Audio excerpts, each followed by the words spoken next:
Hello, everybody, and welcome. This is the Apostate Prophet, the most famous man on the planet, the most Googled man in the world, the most important, most powerful man in human history. Top AP.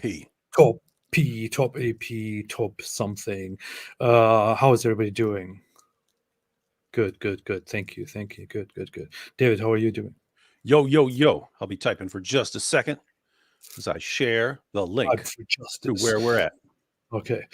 Topping for justice. So today we were going to watch through the video in which the great scholar of Middle Eastern geopolitics and great historian of the Israel-Palestine conflict, Andrew Tate, will tell us his thoughts on the Israel-Palestine conflict and the Israel-Hamas war. Have you seen the video, David? Yeah, I watched most of it, but just as you're saying it, like, why the heck would really at the end of the day, why does anyone care what Andrew it reminds me of when people ask me a question like, David, what do you think about this? And I'm thinking, why would you ask me? What possible basis would you think I have any clue what I'm talking about on that subject? Like, why are you asking me? And here you got Andrew Tate. Oh, Andrew Tate. Sex trafficker and pimp and webcam porn guru. Tell us what you think about the Israeli-Hamas war, because we really need your deep insights. It's just weird. It's just weird to me, right? It's how many times does this come up where someone has got some sort of clout in one area or some area of expertise or something like that, or something that person is good at or known for, and therefore people want to hear what that person says about things that are completely unrelated to anything he actually has any clue about. Anyway, it is pretty wild. Yeah, it's pretty good. I saw like he has an interview with Piers Morgan interviews Andrew Tate, and I thought, oh god, here we go again with the nonsense. And then he puts out a video which says Andrew Tate on the Israel-Palestine conflict, and I'm thinking, what do we want to have Andrew Tate's insights about the Israel-Palestine conflict? How about no? Yeah. So it's very strange, but nevertheless, it happened. And since we have been talking, I feel like Piers Morgan is just milking the case right now and just addressing it with everyone, even with this charged human trafficker and alleged rapist. Yeah, especially anyone who's really popular. By the way, Pierce is absolutely killing it, right? He saw an opportunity to get a ton of new people watching his channel, and he is absolutely crushing it with that regard. But yeah, it's like, seriously, Andrew Tate? I mean, I at least understood Muhammad Hijab, even though it's all, hey, lube, what about the lube? You've got a vibrator in your pocket, even though it's like the most ridiculous nonsense.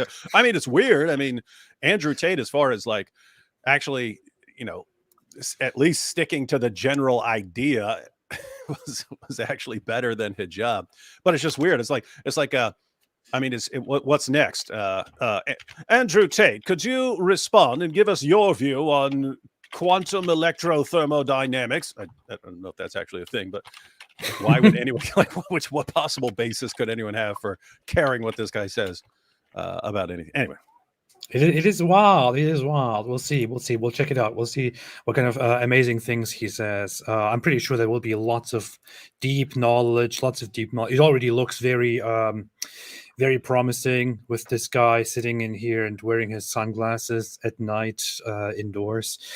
It is not the eyes that are blind. Something like that. Whatever they say. He's covering it. I'm waiting for the chats. His sunglasses are covering up the leather strap of the anus. Gosh.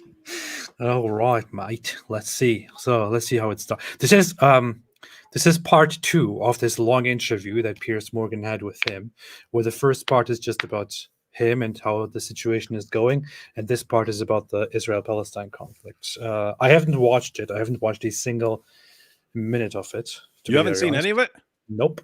So I'm going into it completely blind and cold. Spoiler, the first half of it is Pierce going, "Do you condemn Hamas? Do you condemn Hamas? Why You condemn. will you condemn the Hamas? Will you condemn How it? about Why won't no? you condemn it?" Yeah. Let's see. I want to turn to the war That is Tate's response. between Israel and Hamas in Gaza. What is your view of this war? I think when you call it a war, you're doing a disservice to the people who are having their limbs blown off by some of the most. It is an actual war, so I don't know what you're talking about already. One side is getting crushed, therefore it's not a war. Okay. Advanced technical weaponry on the planet. It is a genocide and it is disgusting. And it doesn't matter which side of the political spectrum you fall on. When you observe a genocide in front of your very eyes, you should be disgusted. Which side is waging genocide? The Israelis are genociding the Palestinians, and you know it as well as everybody I don't else know does. that. Well, then it seems like your bosses are not allowing you to know it. What do you perhaps. think? Always a conspiracy. This Always is- a conspiracy. It's idiotic. I mean, the first thing he starts coming out swinging with, it's genocide. Yeah. Guys,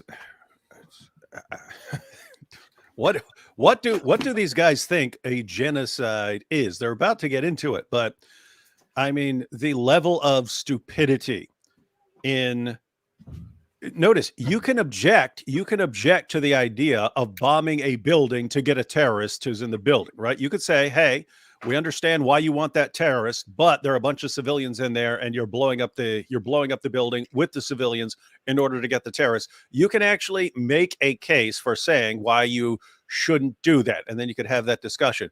But it's not genocide, blowing up a building to get to a terrorist when that terrorist is deliberately hiding in that building because there are civilians in it, and warning the people ahead of time to get out of the building.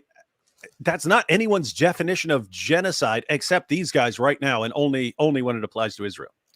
No, you're just denying it because your bosses are not allowing you to speak the truth. It's the Jews.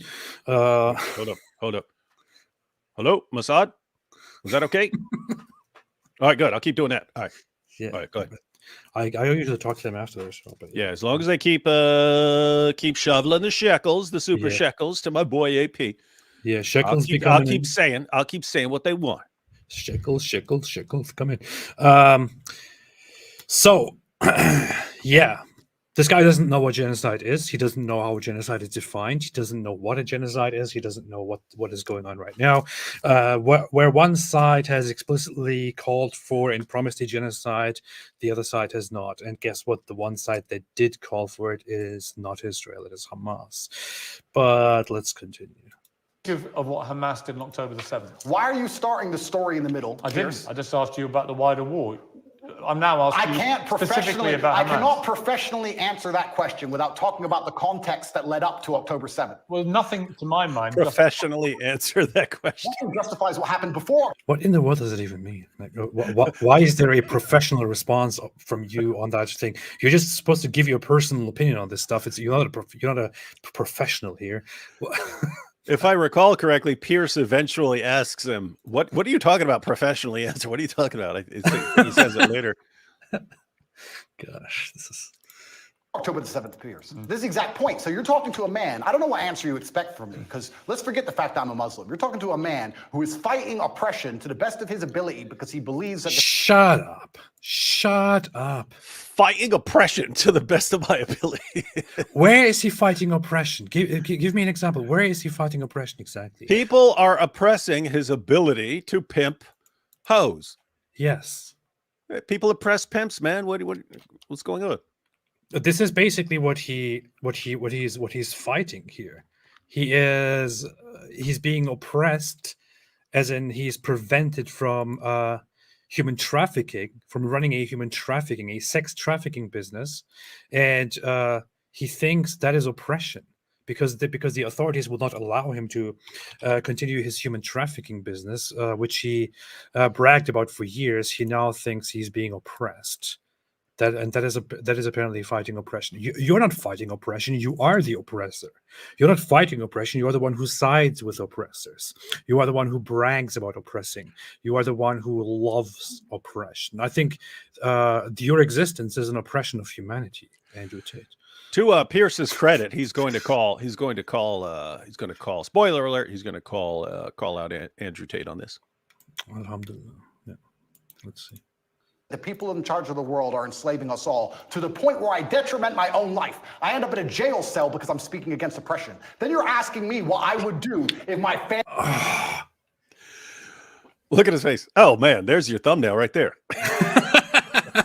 Snapshot that, man. Fix that later. Have to capture that. Yeah, you need it. Who's not going to click on that? I got it. I caught it. Let's see. I'll have this to the side here and save it on my desktop. Okay, good. Got it. He went to jail because of human trafficking and rape and organized crime, not for speaking out against oppression. Family was You're not in a jail. Pieces. You're not in a jail. Hang on. You asking me what I would do if another government came along and blew my family to pieces? You weren't put in a jail cell because of any oppression. Absolutely, I was. You were put in jail cell because you've been accused of serious sexual crimes. I would not have been accused if I was not monumentally successful in speaking the truth. Let me ask you again. It's a simple question. Some people can answer it straight away, including pro-Palestinians people I've had on my program. Many are very quick to say absolutely. Do you believe Hamas are a terror organization? And that's a very interesting question, but I think you're peddling asininities. Well, just answer the question. You're peddling asininity. Did he just learn that word? That's why he's telling others to Google it now? Yeah. Hey, Tate was like, hey, hijab, I know you have a thesaurus. What cool word could I use? Whatever Pierce Morgan says something I disagree with. Asininity? Okay. I don't know what that means, but I'll use it. And find out if it's I know what it means. If it's not, make sure it's added to Webster on Top G's orders. Okay. Just it's added to Webster on Top G's orders. Asininities. Well, just answer the question. Can somebody do me a favor? Google asininities and find out if it's I know what it means. If it's not, make sure it's added to Webster. Okay. He thought he was looking up the meaning for Pierce thought he was looking up the meaning. No, Tate was looking it up to see if it's an actual word. Here, I Googled it for you. I did it here. I would predict it's an actual word. Yeah. Here, top it's G. I did it top G. Asininity as an insanity, madness. Doesn't it also mean like stupidity and something? Yeah, that's what it should. Go up. Okay, yeah, here, stupidity. Yeah, a serious journalist. Yeah. A foolish act or idea. A serious journalist who refuses to take part in the asininity of reporting celebrity gossip as real news. I don't know why he's pretending like he's never heard the word before. He clearly just learned it, and he's acting like he's a genius now, and he's inventing words. How cringeworthy! Just because he can't answer the question, right? Are they a terror group? You're peddling asininities because I'll tell you why, Pierce. Let me answer the question. No, I'm not. Of course you are. It's a simple question. That's like me asking. I'll tell you why I asked. Because the UK, where you were born, prescribes Hamas as a terror They also organization. prescribe me as dangerous to children in schools. Well, you are. Hey, this you're peddling an asininity. No, I'm not. Yes, you are. It reminds me of that Monty Python you pay to have an argument skit. He walks in and says, I'm here to have an argument. No, you're not. Yes, I am. No, you're not. Yes, I am. No, you're not. And it's just this ridiculous thing, but that's how they like. I feel like the actual content of what's discussed here could be put in like 5 minutes, and it's 35 minutes. Yeah. So I just want to bring this up since he says he was put in jail because he speaks for truth and against oppression.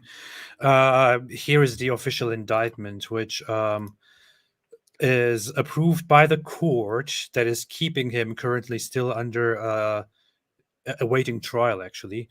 They issued this indictment upon submission by the prosecution, where they say he's charged with 3 different charges: forming an organized criminal group, human trafficking in continued form or multiple counts, and rape in continued form on multiple counts. So this is why he was actually put in jail, and this is why he's still expecting trial, not because he speaks against oppression.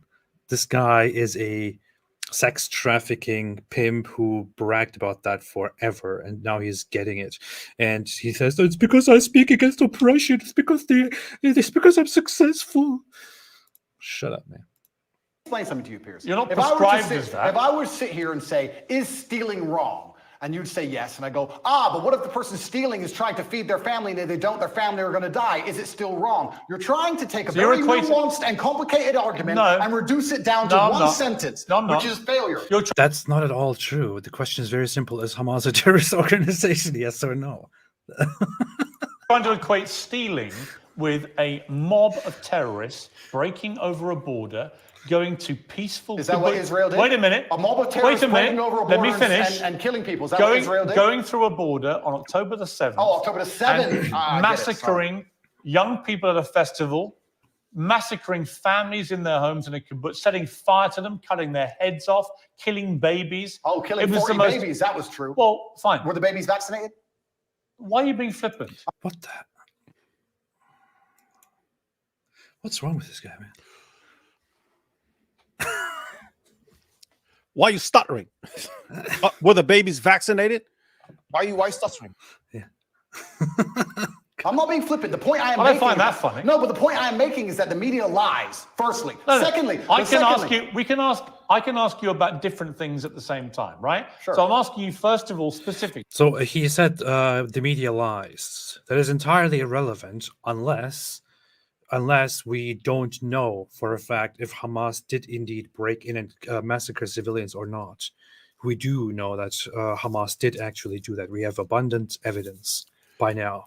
We know for a fact, it is undeniable that Hamas broke in and targeted civilians and brutally murdered them, brutally killed them in different ways. Women, men, children, different kinds of people. This is a fact. You don't have to trust the media on this. Yeah, it is a, and notice Andrew Tate is the champion of explaining away anything he doesn't want people to believe by saying it's part of a conspiracy. I mean, this is like the Matrix guy, right?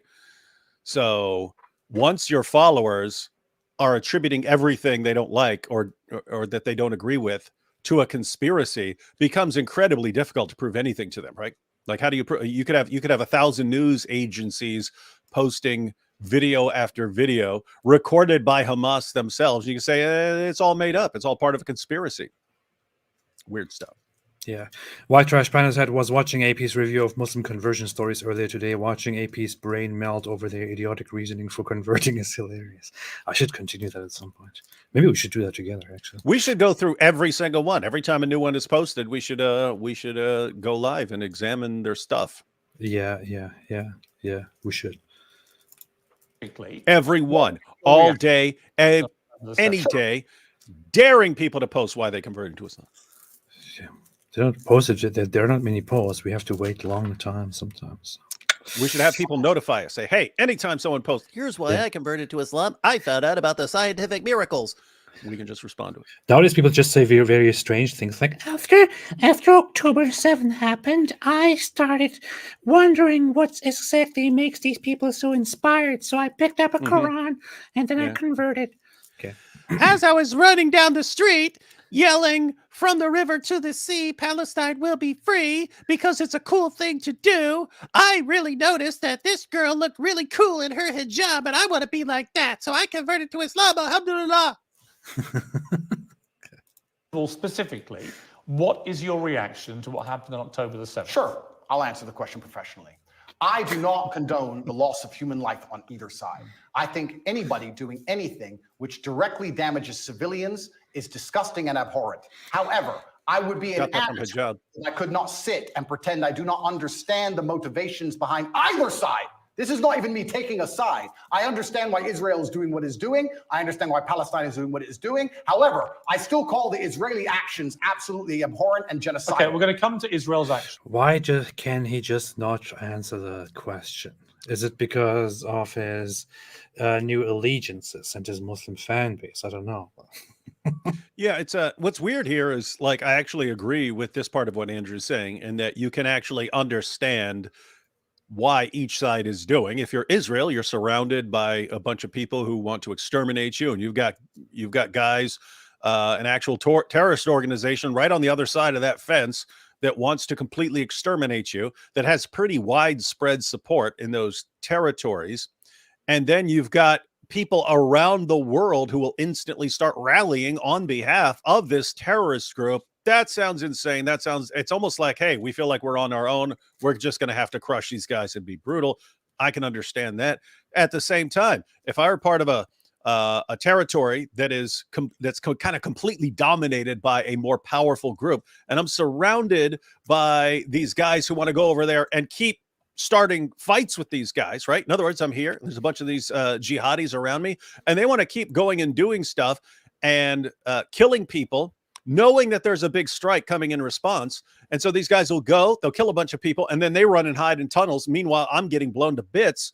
Yeah, I'd be pretty ticked off too. Not just at them. I mean, I understand getting ticked off of the guys who are dropping bombs on you and so on. So yeah, you can understand every, why people on either side are pretty ticked off at the way things are going and how they react. So yeah, Tate's right. It's just he's not helping much when he's like, well, what's Hamas trying to do? Well, we know what Hamas is trying to do. It's like the definition of what a terrorist group is. Man. Won't Wait say a minute. What? Are you aware of the elections in Netherlands? Oh, Jeez. I saw Geert Wilders' party was doing well earlier. I don't know if it stayed that way. I saw they were cheering on Twitter. Wow. This is what a shift, man. I mean, this is being updated on Wikipedia. Breaking news, everyone. Breaking news. We interrupt this live stream with a special Apostate Prophet news bulletin. Geert Wilders' Freedom Party is projected to have the highest number of seats in the Look at all those parties. Dutch Parliament. 67% counted, but the exit polls show that they are far ahead. I'm not entirely sure what to think about this. This is just wild because it's an extremely sharp shift toward the right in the Netherlands. And wow. I was just going to post something the other day about Germany, how in Germany politics are changing very, very dramatically. There is a very sharp shift toward the right. Mhm. And throughout Europe, the same thing is happening because people are reacting to the immigration issues, to the whole Israel-Palestine conflict and the protests that erupted, to so many things, to the elitism and the smug attitude of the political parties that ignored people's frustrations for so long, and they are turning more and more right. There is an overcorrection that is coming, and it will not be pretty. You were just talking about that last night, and it's pretty obvious. It's been pretty obvious for years that people aren't going to put up with this forever. Yeah. It's easy when it's all hypothetical and we're saying, hey, do you know what Islam's going to do as the numbers continue to rise? No, you're a bigot. No, you're a racist. Only racists think that's going to happen. And then it actually happens over and over and over again. People start catching on. Yeah. That is wild, man. It's wild, man. All right. I promise you, we will ask that question specifically. But in terms of what Hamas did on October the 7th, do you accept that was an act of terrorism? It's an interesting question because It's not really. It is. It's a very straightforward question. He said it's an interesting question again. Because you're the person who would have called Nelson Mandela a terrorist while he was still in jail, and one person's terrorist is another person's freedom fighter. I wouldn't For have me to called him answer the question, yes, you would have. For me to answer the question, I have to be very professional, Pierce. For me to sit on the outside in Romania with no personal involvement in Israel-Palestine, it's easy for me to say, yes, it was an act of terror. However, if I was in Gaza, if I was in an open-air prison, if my family had been annihilated by bombs from the sky, if everybody I knew had suffered the loss of a loved one, if I had no chance of any kind of freedom or democracy or standard of life, would I believe it was an act of terror, or would I believe it's an act of resistance against oppression? You have to be very careful how you answer these questions. So what do you think?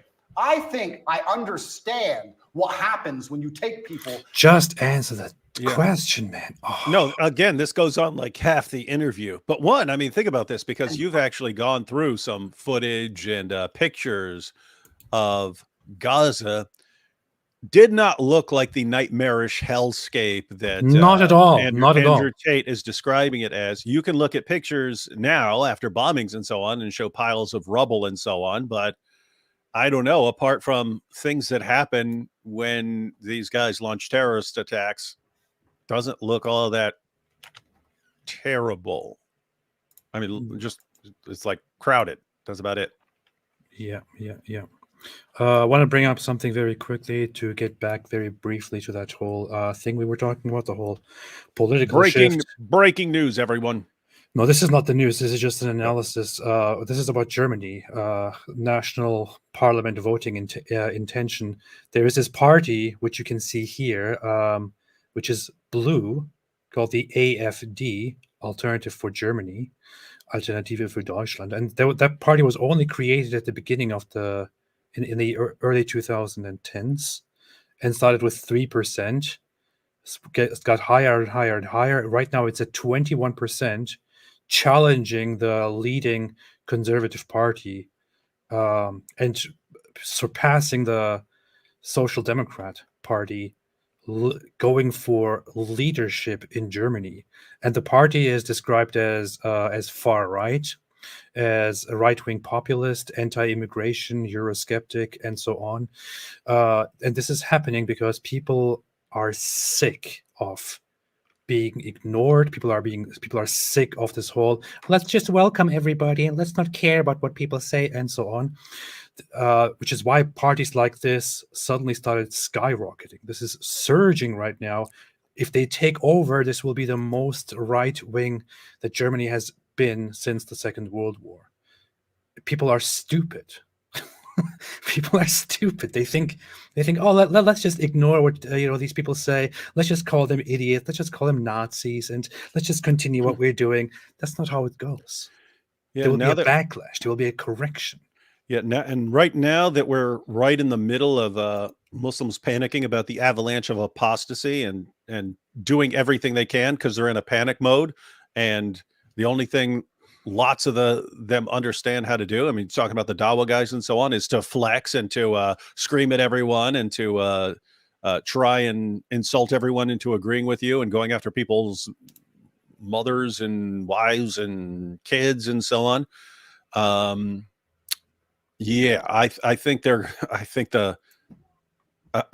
reaction is going to get pretty big pretty quickly when people are looking around seeing this stuff. Yep.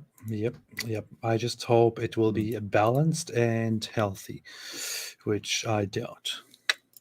Put them in such an inhumane condition. For anybody to sit and say that you're going to take people and put them in absolutely inhumane conditions and give them no standard of life, and they're not allowed to ever fight back, or they are terrorists. But I can agree with you. Anyone who does that is an amateur. By the way, very popular narrative here, but according to the Human Development Index, Gaza and Palestinian territories rank around the middle, medium Human Development Index, quality of life. Lots of actually Gaza in terms of quality of life is quite average compared to other Arab countries, surrounding Arab countries. Life there is quite okay. There is no big issue. There are half the world's countries are worse off than Gaza. So it's not like this is an unbearable, unbelievable hell where you can't exist. You can't possibly exist. You have to fight. You have to get out and rape. No, that's not the issue. That's not the reality. The reality is that it's an average, normal place. And it has been unoccupied since 2005, but Hamas took over. And instead of working toward development and peace, Hamas said, we denounce every peace process. We will never recognize Israel, and we will never disavow terrorism. Upon which Israel said, okay, well, then we will just put a blockade around you because we will not allow you to prosper under these circumstances. Which is why Gaza is blocked off from the rest of the world, but still receives massive funding, massive resources, massive help from the outside world. Half the population is unemployed, but people are living quite well. They don't have to work because they get everything delivered from the outside, and so on. So Gaza is not a hellish place at all. It is quite an okay place under the circumstances. And the only restrictions that are there are not Israel's choice. They are the choice of Hamas. Wow, AP, you're making Gaza sound pretty good. It is pretty good. It's amazing. We might want to move there. I know. You don't have to work and you just get everything delivered. Like, fantastic. There was that episode of The Office where they all made prison sound like it's an awesome place. Yeah. And Michael got enraged and did his prison Mike skit. Yeah. I can agree with you that the plight of the Palestinians for many decades has been absolutely shameful. So what did we think was going to happen, Pierce? No, nothing justifies what happened on October the 7th. So what are they supposed to do? Nothing. So what are they supposed to do? That was an act of medieval barbaric terrorism. Nothing justifies it. Did they suffer acts of medieval? Did they suffer acts of medieval barbaric terrorism before that date? Yes. What? Nope. Yeah, here's notice. I mean, he keeps saying, what should they have done? And he's talking about a defense of the October 7th attacks. He's saying, what should they have done? What should they have done when they've been subjected to all this stuff? It's like, wait a minute, what are you talking about? I mean, has he been paying attention to anything? Muslim nations are about to normalize relations with Israel. They could have very easily said, "Hey, we're getting along now, so why don't you let us help you out with the situation in Gaza and so on." I mean, if they just went a certain amount of time without launching terrorist attacks, they'd have gotten more and more and more freedom until they're their totally separate state, as they've been offered over and over and over again. But he's like, nope, the people just sit there all day long getting bombed to nothing, and it's a nightmarish Mad Max-like hellscape. And how do you expect them to react to this thing I made up? Again, I understand. There are lots of aspects about being in Gaza that suck. What is the solution? He's asking, what are you supposed to do? Well, think about the options. We can accept the circumstances, and this is the reality, and let's try to get along and not encourage terrorism, because that's how we can actually get our own state. Or B, let's just keep going and massacring people, knowing that we're going to get bombed. And he's saying, oh, well, of course you're going to go launch the terrorist attack and get bombed over and over again. It's all you're ever going to do. And that way you're constantly getting bombed, and thus giving you the nightmarish hellscape. Wow. Incredible. Absolutely incredible. Top G. But yeah, apparently it's so bad, the situation, that you have to go around and target people, shoot people down in the middle of the street, hunt them down. I don't know. You don't know any of that happened, AP, because that all comes from the media, and the media lies. He's already established that point. The media lies. Can't trust anything about anything that Hamas did. It doesn't sound like he's entirely convinced that Hamas actually did anything, if you're going to just deny it. Like this stuff. Well, where'd you get that? The media. Like this stuff, these people, civilians running, Hamas guy running after them with his gun. Oh yeah, because Hollywood can't make a video about people running. That's impossible, right, AP? Come on. Yeah. They are running for their lives, running to safety. The Hamas guy is probably trying to. This could be part of a marathon. You don't know. The media lies about everything. Look, he's going to shoot the one person there, and then goes to the other one. Could be paintball. You don't know. The media lies.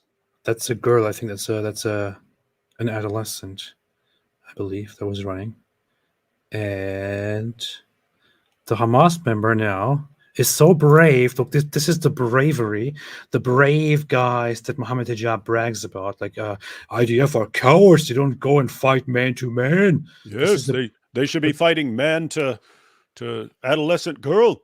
This is the brave Hamas guy who, after having a civilian little girl sit in front of him and asking for mercy, what does he do?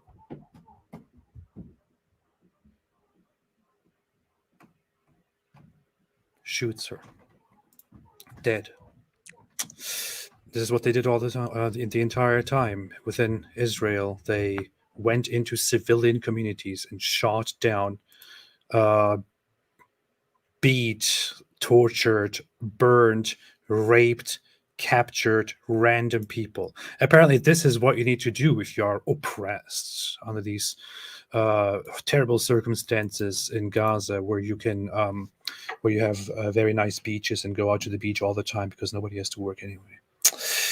It's unfortunately an eye for an eye in this world. Tell me, I'm not condoning. I'm being a professional and answering. Give me one example of where Israel without any provocation, went into, a specific question, went into Gaza and massacred 1,500 innocent people, cutting their heads off, taping and boasting about what they'd done back to their families in Israel, kidnapping Holocaust survivors, bringing them, they wouldn't, of course, done that in their case, kidnapping old grandmothers and bringing them back to Israel, kidnapping babies, kidnapping children. When has Israel actually gone in and done something of the scale of October the 7th? There's literally endless examples of that. Give me one. Oh yeah, give me an example. Give us an example. Let's see. Does he give an example? Give me one.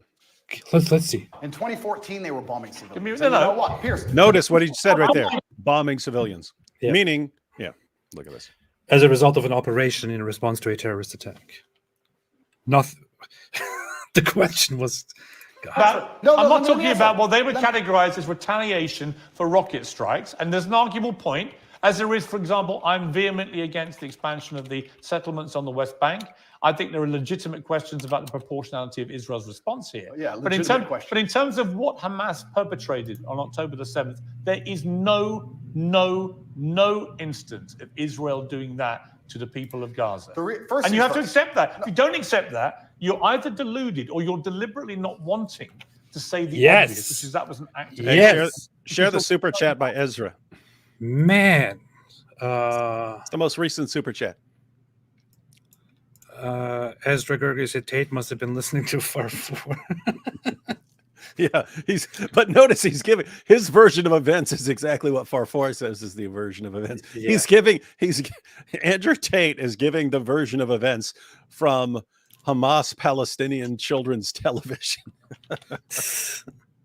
Yeah, Wow. you just sit there and then somehow they attack you and you die and your homework gets lost. Mhm. That's what happens. Your homework gets lost in the bombing.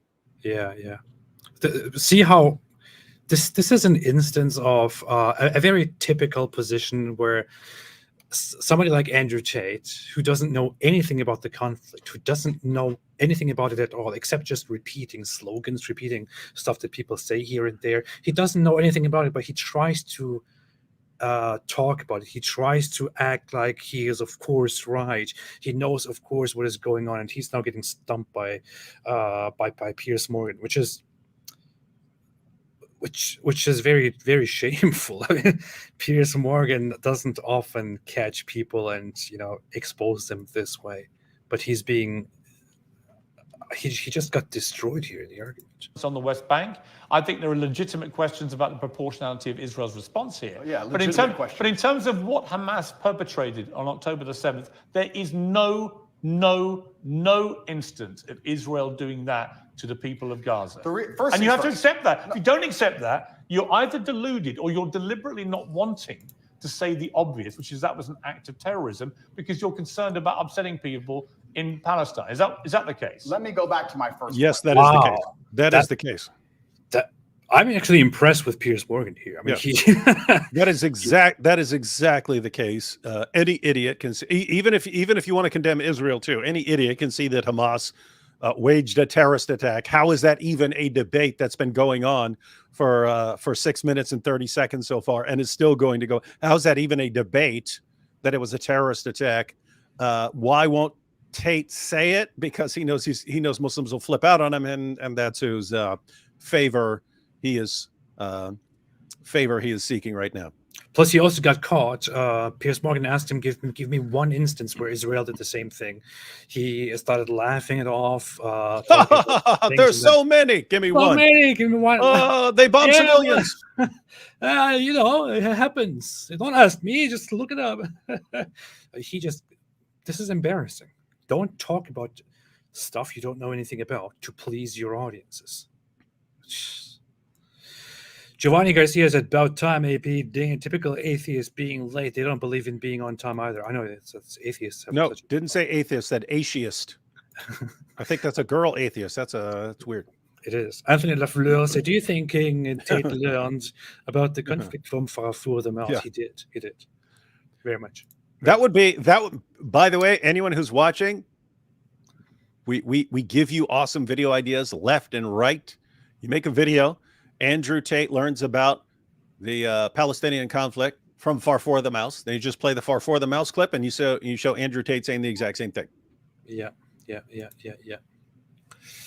said you're peddling asininities. The reason I said that is because to look at a situation, no matter how heinous, and to ignore all of the context and pretend that you do not understand why said situation happened nothing justifies terrorism on that scale. Nothing is asinine. No, it's not. Because it's not about justification. Let me tell you why. It's not about justification. Let me tell you. It's about understanding the realities of the world. Let me tell you the realities of the world. Hamas came to power in 2005. This is such stupid sophistry.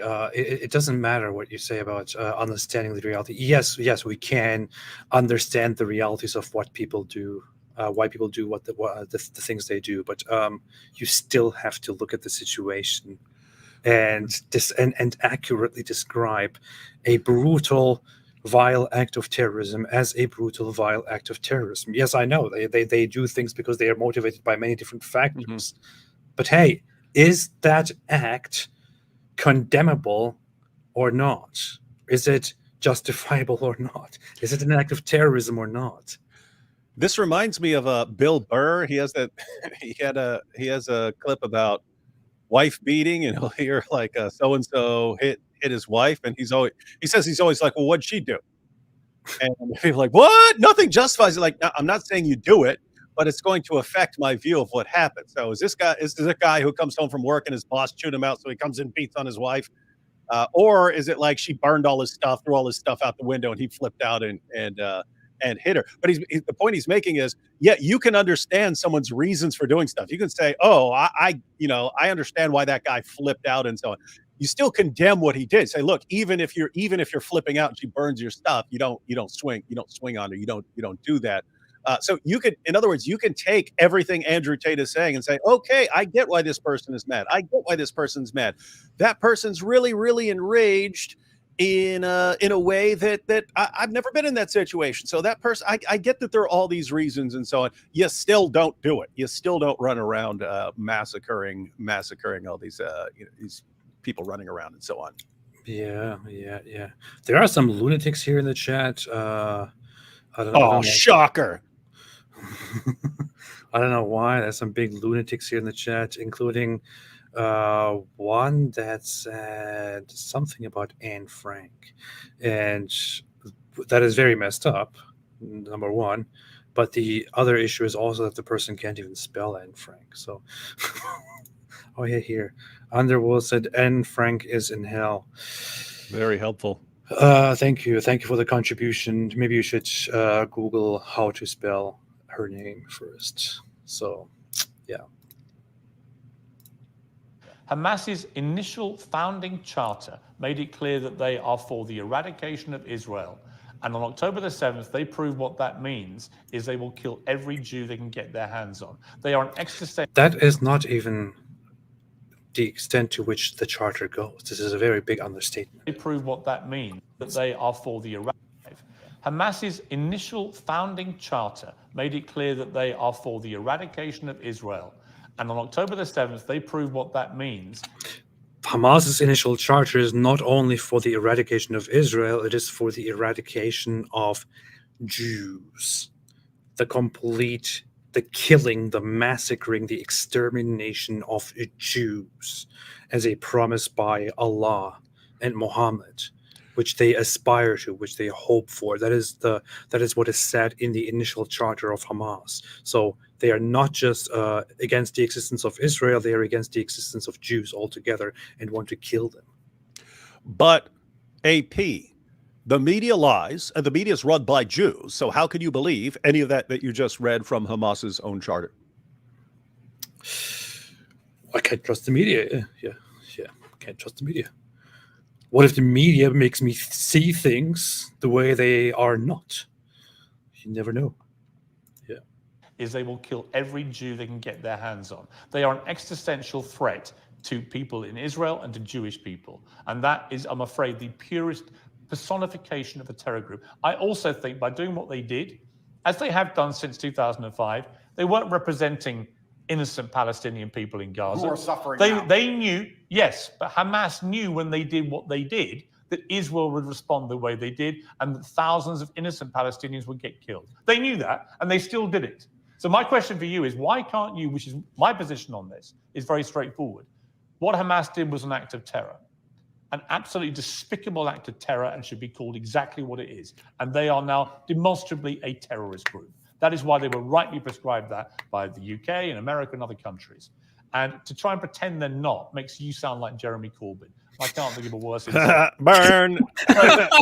Look, even Tate like that one.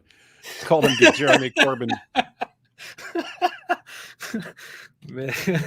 Oh boy, They're not makes you sound like Jeremy Corbyn. I can't think of a worse. Definitely not. So definitely not a top G move. He should say that. How can you call yourself the top G when you're pandering to your fans and won't call out a terrorist attack? Yeah. He even made him laugh with that insult. It's so bad. But I also think there are legitimate questions to come about the way Israel's responded. We can come to that. But I just want to ask you one more time. Is what Hamas did on October 7th... How far? This entire discussion so far has been, will you call it a terrorist attack and condemn it? 8 minutes. We're 8 minutes into it. Pierce, it is peddling asininities for you to pretend that enslaving You sound people... like Jeremy Corbyn. No, let me answer the question. 15 times. He said enslaving people. Let me answer the question. You're now up I'm to not about... refusing. You're now If you about look- 3 or 4. This is a guy. This is a guy who built his empire on enslaving They're deemed a terrorist. on enslaving girls. Yeah, they actually called it slaving. This is what he does. You asked me. You say, so do you think stealing my my car is wrong or not? And I'm like, well, let me answer you a question. If you put people into a position Professionally. where they do the following things, which then lead to these other things, given the circumstances and the realities of the world that we live in, and all the authorities that impose rules upon us, and the system of capitalism, which we shouldn't even be talking about, and so on, and you're like, can you just answer the question? Like, I am answering a question. Given the nature of humanity, just answer the damn question. Now, look, I mean, he could say everything he's saying right now and still grant that it's a terrorist attack. He said, of course it's a terrorist attack. It's just, I get why they did it. But it's not. He won't even say that because he's worried about what people are going to say.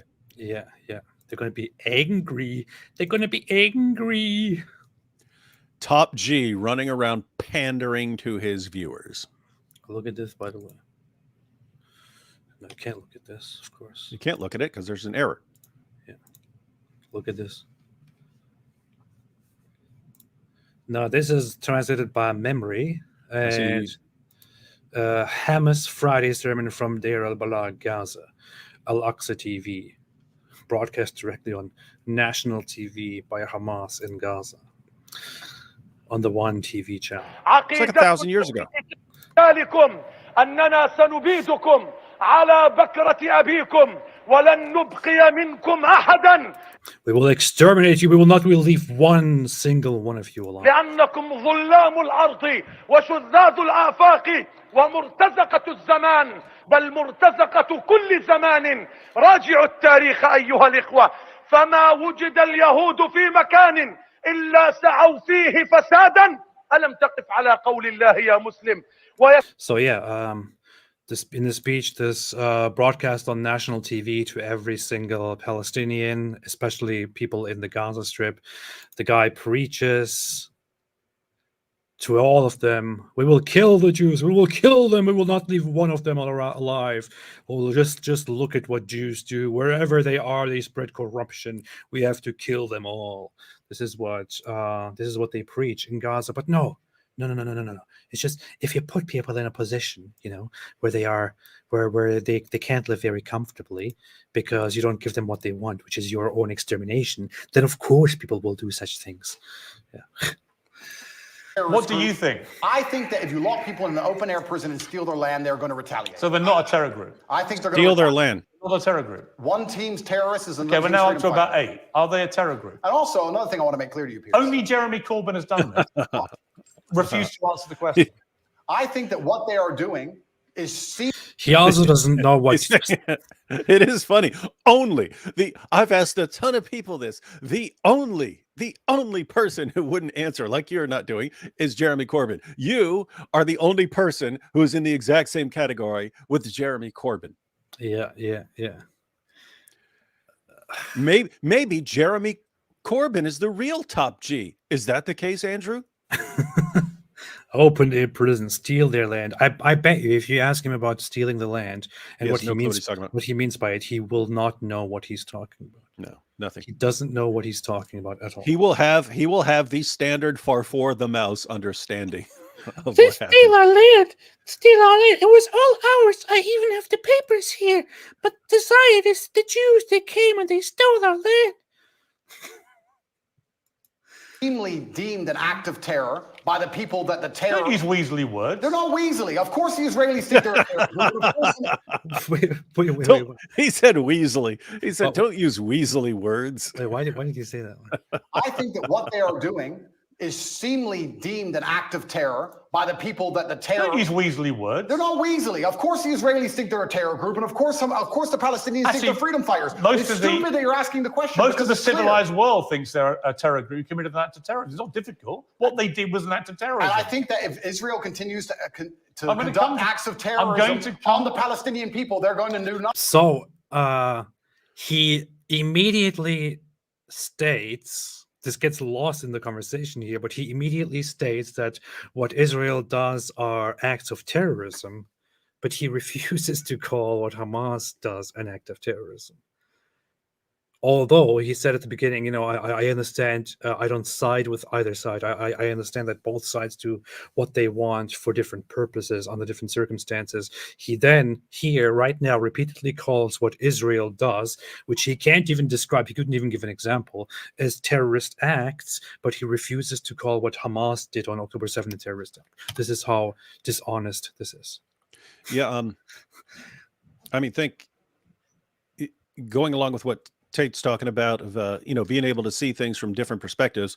As I pointed out, you can understand, even if you haven't experienced it, you can kind of think about what it would be like to be in an area where you might get bombed because of what some guys running around doing.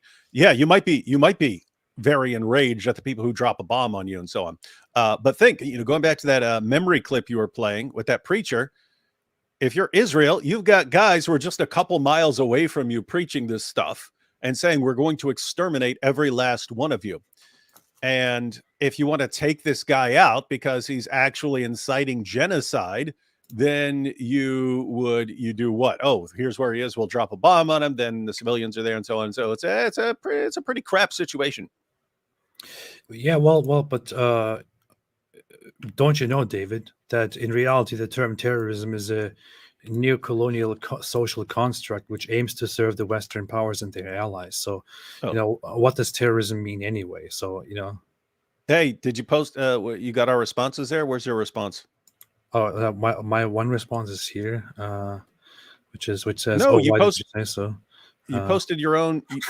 That's the one I said you're as cold as ice, but you actually did a different definition. I did this. In reality, the term rape is a feminist social construct which aims to serve the feminist powers and their allies. I posted one. What did I say? And you said, in reality, the term pedophile is a crypto-fascist smear that's been weaponized by Islamophobes against Dawagandists who support child rape. Yeah, it's like, just going to say, in reality, this term, which describes a particular really bad, messed up thing, is just, it's part of a conspiracy. Yeah. Interesting. Yeah. It's all just a conspiracy. Susan Lee said, as a Catholic, I just might know more about Islam than Andrew Tate. I bet you do. You can probably put money on it. I think you're probably right. To be fair, though, I think a Martian Buddhist would understand more about this than Andrew Tate. There are no more about Buddhists on Islam. Mars. Yeah. There are no Buddhists on Mars. Stop lying, dude. You don't know that. Prove it. Conspiracy. Can't trust the media. Can't trust the media. Muta Genji said OnlyFans entrepreneur. Yes, for those who don't know, Andrew Tate proudly made much of his money by being an OnlyFans boss, by luring women into his home and then employing them as OnlyFans models under the false promise that this is only temporary and he will eventually marry them and all that. And I think about how absurd it is when he opens up this entire discussion and it's, I'm being oppressed. I'm the one being oppressed here. this guy, he spent years making piles of money by manipulating women into doing porn for him. And he's making, what was it, 70? He's getting 70, taking 70% of the money from them. And then he continues to increase his popularity by spreading his courses on how other people can do it. You can actually learn to manipulate girls into doing porn for you, even girls who don't want anything to do with that. Get them to fall in love with you, and then use their love for you to manipulate and control them. So he makes tons of piles of money from teaching other people to do that, and then he goes around the internet with this with all this stuff, bragging about what he's been doing for years. And he's doing this to get more and more popularity in order to increase the sales of his courses. And then when it actually comes out, oh, he's actually doing this stuff to girls. We got some witnesses here that can testify to what he's been doing. It's just because of my empowering message to young men that I'm being oppressed. How in the name of common sense does anyone take this guy seriously? But here we are on Piers Morgan. And we also have a clip, by the way, by Milk Bar TV, who was the one who spread the lies of Andrew Tate and uncovered them and spread the truth about Andrew Tate to many people in the mainstream, including to Ben Shapiro, Jordan Peterson, and so on. He made another video which has not many views, but I just shared it on my community tab to spread it. He went through all of the lies. Maybe if we have time, we can watch this after we are done with the current video, or we can have another live stream on that. Yeah, we'd have to. We're only through 9 minutes of 35. Alhamdulillah. And the question is still, do you condemn Hamas?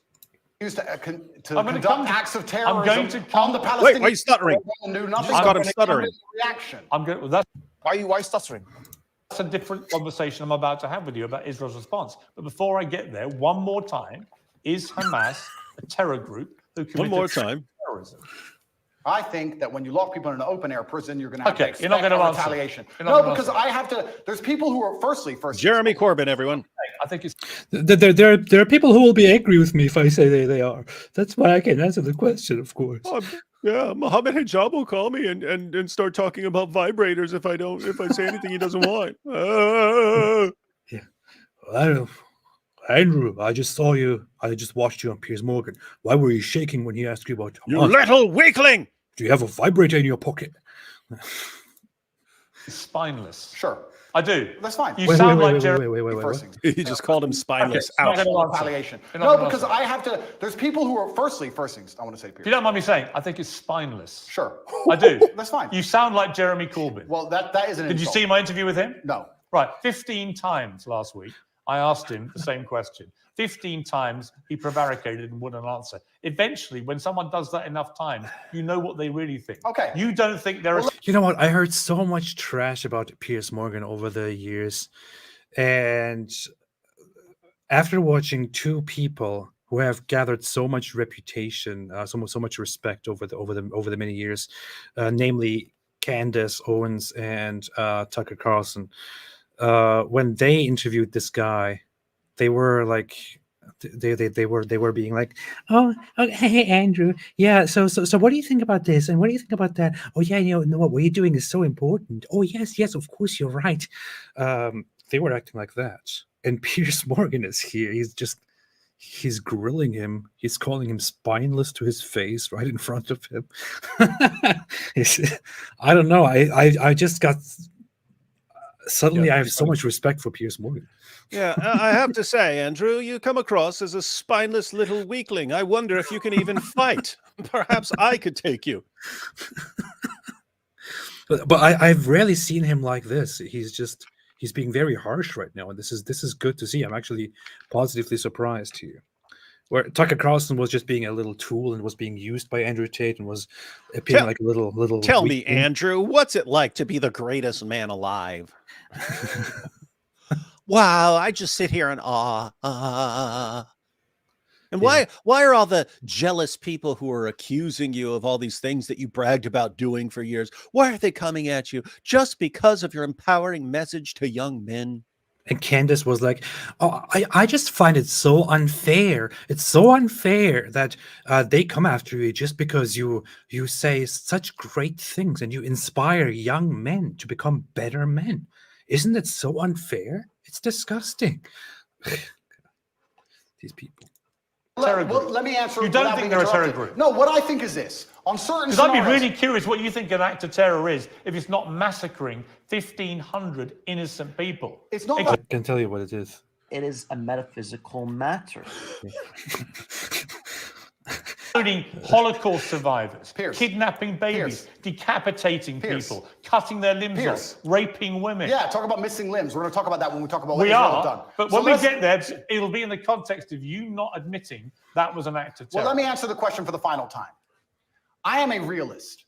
And as a realist, sometimes you do not come to the conclusion of labeling good guys and bad guys. The world is not black and white. Hamas are bad guys. No, the world is not black and white. The world is actually very gray. Anybody who sits and thinks there's Nothing clearly a gray good about guy, what- there's nothing and gray clearly a about good what guy Hamas and did. clearly a bad guy does not understand how the world works. And as a realist, what you do is you look at scenarios and you understand why they happen, how unfortunate they are, how unfortunate the loss of human life is, how civilians die on both sides. Why is he redefining realism right now? What? Oh God. How innocents are dying in a Okay. chess game played by the elites on both He's sides. about to start calling himself a humanist as well. God, this is incredible. Person making the decisions who are ensuring their death, signing their death warrants. It's unfortunate on both sides. Okay. But listen, sir, you would not advocate Russia doing any of the things to Ukraine that Israel is doing to Palestine. You would not sit Russia here. has been doing exactly that. Russia to has Ukraine. not done a fraction Russia of the things to illegally, Ukraine Russia, that Israel has done to Palestine. Russia illegally invaded a sovereign democratic country and has committed a barbaric rampage, trying to seize as much of Ukraine as it can, bombing maternity hospitals, Let me ask you a killing question. innocent women Let me and ask you a children. question. Right? Don't even try and have some kind of Now they're talking about Russia and Ukraine. Completely different nature of conflict, completely different way it unfolded. Very, very hard to compare, but of course, Andrew Tate, he can't stay on topic because he's talking about things he knows nothing about. So he has to go and talk about vaccines, talk about this now. At least he's not talking about vibrators and stuff. So Yeah. I mean, and now, Andrew, let's discuss the War of 1812. What? This man is being more slippery than the lubricants he sells in his daughter's sex shop. If you ask him about This man is behaving. It's more slippery than Muhammad's garments after Dihya al-Kalbi came for a visit. this reminds me of this. If Andrew was asked what he's talking about when he says stealing land, it would probably sound like this. What people are starting to see, at least in the occupation of Palestine, is just an increasing crisis of humanitarian condition. Do you think you can expand on that? Yeah, I mean, I think I'd also just, I am not the expert on geopolitics on this issue. You know, You're not? I thought you were. I'm a firm believer in finding a two-state solution. And This is just so stupid. Guys, this is about what he would sound like if you asked him about the stealing land and occupation. Will, a Hamas rocket, a tiny Hamas rocket that can make a pothole in the road, and then they get hit back with cruise missiles. Let me ask you a question. Ukraine sent a drone and it hit the Kremlin. A drone attack. It did nothing. It damaged some shingles.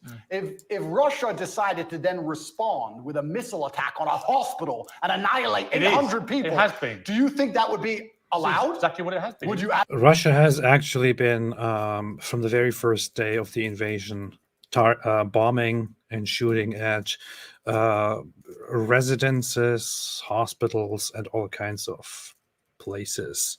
This came up very early in the invasion and the war. I don't know why what he's talking about. He doesn't know what he's talking about. So Advocate for that? Have you seen? Would you support that? Have reaction? you seen the state of Mariupol, which they leveled to the ground? The Ukrainians did level it. The You're Russian, correct. no, the Russians. 2014. The Get with Russians the program. leveled Mariupol. And my question to you is, would you advocate those reactions? Let me ask you another question, Pierce. No, this is a genuine okay. question. Let me ask you a question, because I want to understand your point It's of view. actually my interview with you. Yeah, but you tried to understand mine. I just want to understand your point of view. If I believed, or if Israel believed, that one of the people in your house was a terrorist and decided to destroy your entire house and kill your entire family, would you sit and say, well, maybe there was a terrorist inside, I accept that? Or would you be enraged?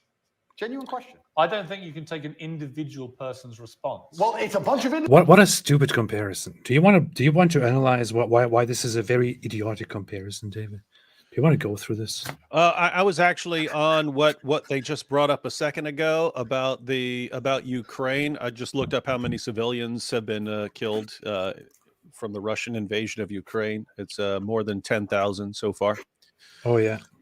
So it's just interesting that I mean, hundreds of thousands of people killed in Syria. You had hundreds of thousands of people killed either directly or through starvation and so on in Yemen over and over again. And somehow the civilians only matter if we're talking about Israel. Yeah. Ukraine came up, and some people make comparisons and say Ukraine Azov uses human shields. AP trusts BBC on the Ukraine conflict. The media lies.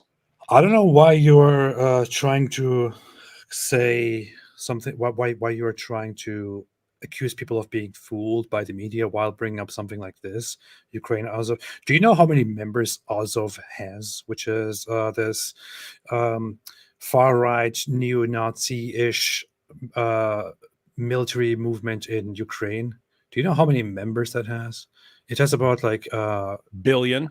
2,000 or something like that. Or a billion, whichever comes first.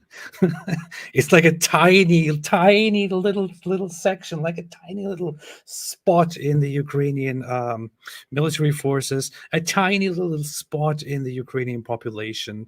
In fact, they made a political party which couldn't even receive enough votes to get qualified to sit in the parliament. So please shut up.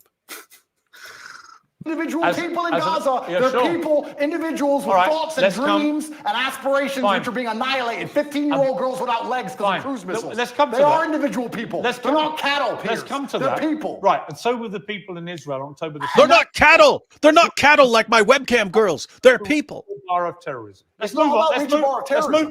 It's understanding why things happen. By not saying it, you've made your position clear, just as Jeremy Corbyn did. And to pretend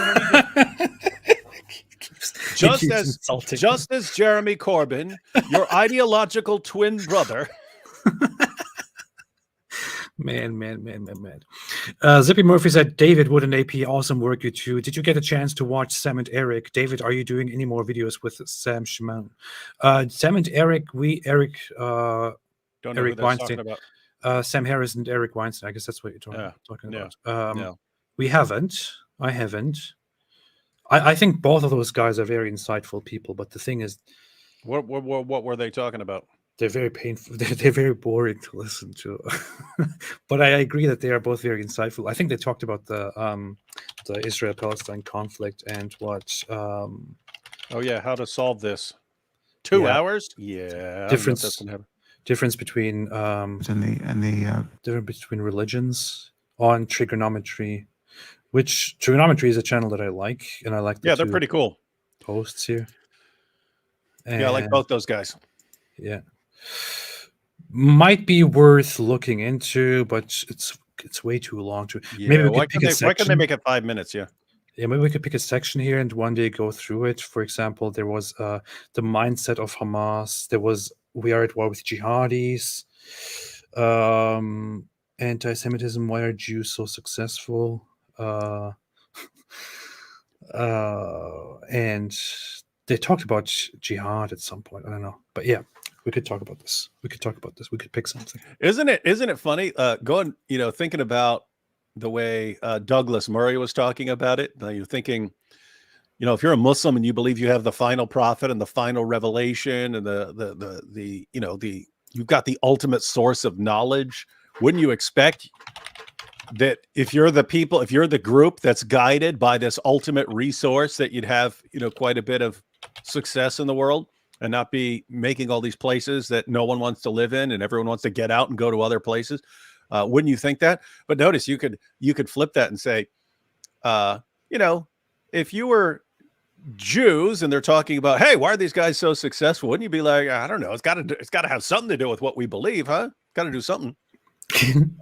Yeah. Like why can't the jihadis ever sit back and think, hey, maybe the epic failures here have something to do with what we believe? Most likely. But no, it can't be. That can't be it. It has to be. It has to do something with the West and the Jews. Different is ridiculous. Let's move on to Israel's response, because there are legitimate questions about this. I like when he's grinning, though. 40,000 terrorists, in my estimation. You can call them whatever you like. And they're embedded amongst the civilian population, predominantly in northern Gaza. We know from intelligence over the last 20 years, which you won't believe because they're making.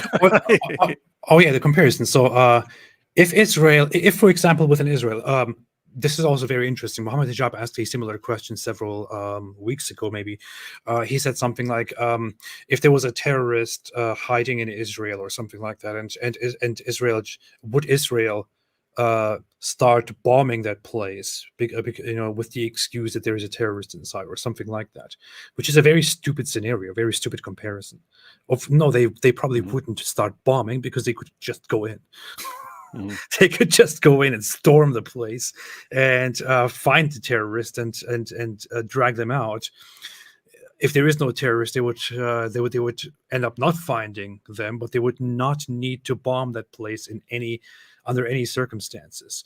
But if the situation is that there are terrorists in Gaza, the IDF cannot just go in there and just confront the terrorists. That's specifically what Hamas wants. Hamas wants them to come in there. That's what they want. And Israel can't just send their men in there. Do you know how scandalous it would be if Israel sent soldiers into Gaza and they were mass killed as a result of a trap by Hamas? That would be terrible for Israel. They won't do that. And things are always going to depend on the severity of the threat and on what options are available. If a terrorist were hiding in a Jewish market in Israel, and this guy had his finger on the trigger of a nuclear bomb, and the only thing they could do to stop him is blow the place up, they would blow the place up. They would calculate the pros and cons and say, okay, this is such a huge threat that we have to drop the bomb here. And so when you're dealing with Hamas, if Hamas is completely incompetent, then you think, okay, we don't need to resort to completely drastic measures. When they just go over, under, and through your defenses and kill over 1,000 of you very quickly, then you have to, okay, now we got to take these guys out. Yeah. This is what I remember whenever someone says hiding. This is what I think of. Hiding, boy. You're hiding. And you know you can't come out and show your face. You're hiding. Very impressive to his followers. Wow, our hero. Let's make him the champion of Dawa. He's not a narcissist at all. You're hiding, boy. Man, this guy has problems. This man. You think real problems? Yeah. You think he's got problems? Think about an entire ideology that chooses that as their representative. And of course, Andrew Tate. This is awesome. You're sick. You are sick. Yeah. Made it all up. Correct. We know from intelligence that historically Hamas likes to embed itself, particularly around things like schools and hospitals and mosques, because that makes it more difficult if the Israelis attack. Yeah. Now, that's exactly what I would do, Pierce. Nearly 12,000 people in its response, right? There are many people around the world demanding a ceasefire who think that is a ridiculously disproportionate response to what happened. Well, it was genocide, you giant dummy. If you want to, it's like now, anytime anyone, it's just genocide has become a word. It's like how people would use the word racism and they would apply racist to something that has nothing to do with race just because it's an insult. Now anything, anytime anyone does anything you don't like, you just say it's genocide, apparently. So now it's not enough to say, oh, this person's doing this thing I don't like. it's racism. Now it's oh, this person's doing this thing I don't like. Therefore, it's genocide. So my side attacks the other side, then the other side bombs my side and kills a lot of people, and then I say it's genocide. Why is it genocide? Well, because all of these people happen to be, Palestinians, or all of these people are, I don't know, from Madagascar. That's why it's genocide. He won't even say the word terrorism applied to Hamas. Terrorism is a tactic, and the definition is exactly what Hamas is doing, and that's what the organization is dedicated to. So he can't even use the word terrorism with Hamas, but he'll use genocide with Israel.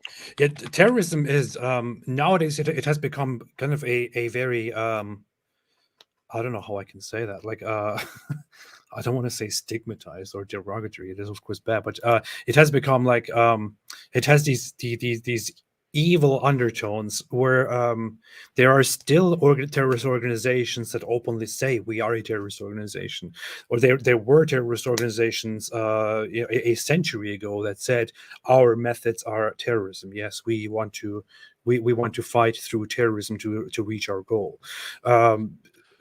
It's because that is the method. It's like some people will say our method, we are a guerrilla group. Other people will say we are a terrorist group. By calling them terrorists, you are not insulting them. You are pointing out what they are. And if we look at Hamas, yes, they are a terrorist organization. This is what they are doing. They are trying to achieve their goals by targeting civilians, by being violent, by killing civilians, and thereby spreading fear and spreading their message and trying to change the way things are right now. That is terrorism. That is terrorism. That's what they do. Want to kill everyone in Palestine. They don't. They just want to drive them all out. Whereas Hamas do want to kill every Jew. That is actually what genocide is. You know what's actually interesting? Because you've spoken about this subject with people who actually understand the conflict better than I do. Mohammed Hijab understands it better. Loki understands it better. I'm talking from a very general humanistic perspective. I don't understand. Mohammed Hijab, as you know, in your discussion about vibrators and dildos and lube, he understands it very well. Remember one thing, Mohammed Hijab, in his discussion with Rabbi Shmuley here on Piers Morgan, actually had to admit that Israel has so far not committed a genocide. Remember that.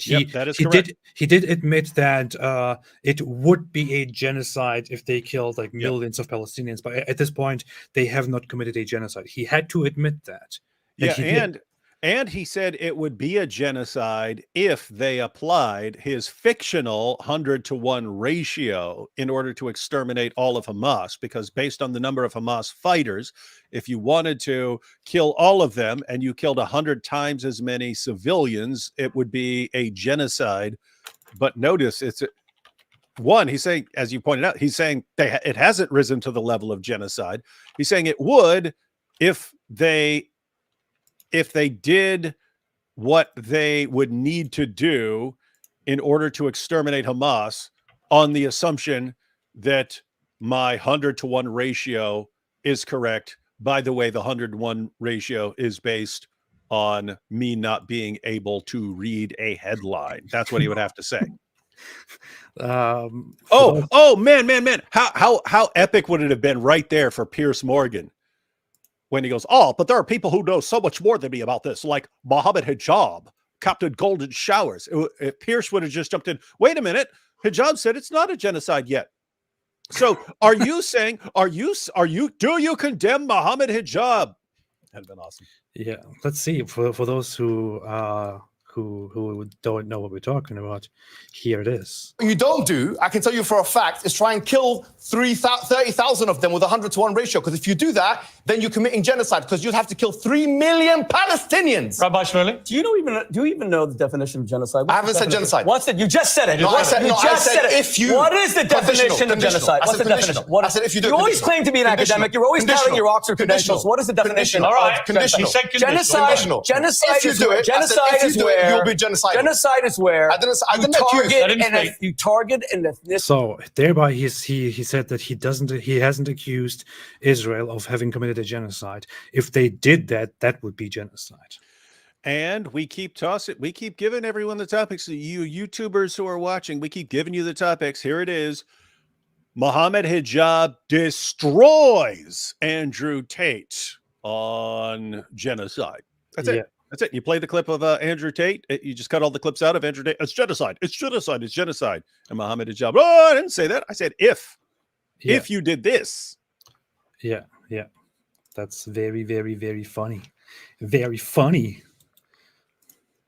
Intricacies like they do. Do you know what genocide means? Of course I do. Right. Genocide means you want to eradicate an entire people based on race or ethnicity.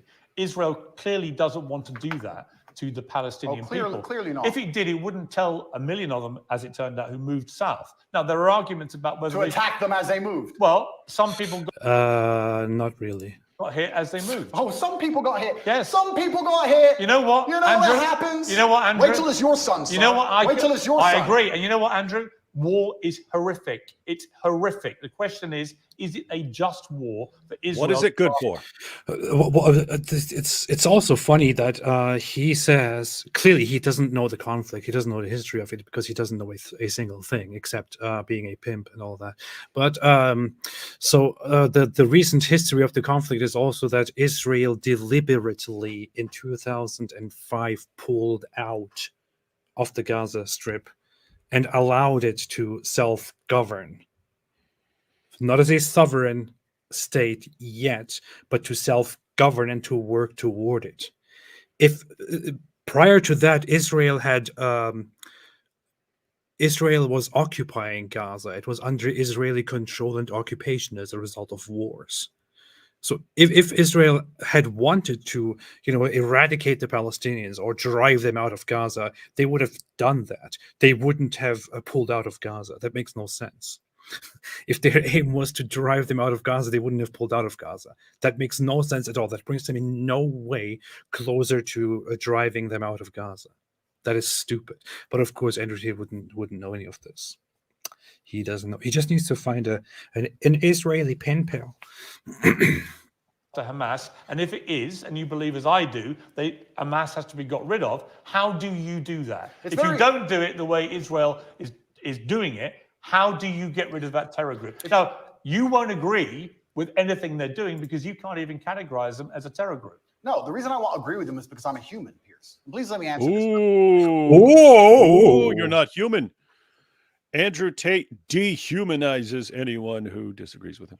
Andrew Tate admits he's a human. Sanke says 2023 worst countries for Christians open doors: North Korea, Somalia, Yemen, Eritrea, Libya, Nigeria, Pakistan, Iran, Afghanistan, Sudan. Notice anything? Yes, North Korea. Yes, North Korea. Yeah. What I notice is that these places are not good for Christians. Yeah. I don't know what any of the rest have in common, but yeah, North Korea. That's the only one we should focus on. Anything else would be Islamophobic. Yeah. Don't move to North Korea. Ayatollah Khamenei said the leather straps of my ANUS are watering just looking up on the face of Prophet Tate. Only fits. What's wrong with you? Leather straps. See, says AP read in white girl voice. Read in a white girl's voice. So is it impersonating one of those TikTok? Oh my morons? Goodness, guys! I just read this book by some guy named Adolf, and it's really opened my leather straps. Hey, what's funny? I don't know if you saw it, but that account is leather straps to the anus, but it has 2 leather straps. I saw that. Giovanni Garcia said, AP, we believe in nothing. Yeah, we believe in believe in nothing. We are nihilists. We don't believe in anything. Give us the money, Lebowski. Farfur said, shut it and take my super shekels, yeah. SSGT Dud said super shekels for AP's Bugatti. Thank you. I'm putting it all together just to get my Bugatti. Still don't have enough shekels to get the Bugatti. But yeah, still accepting shekels to get my Bugatti. Still working on it. Thank you so much. I appreciate it. Othman's Tomato Ketchup said, Alhamdulillah, I have a new Shahada. Well, I do declare Allah is the God of Islam, and Tate uses women to make profit. Hey, that's good. That's actually good. That works. That works. Nicely done.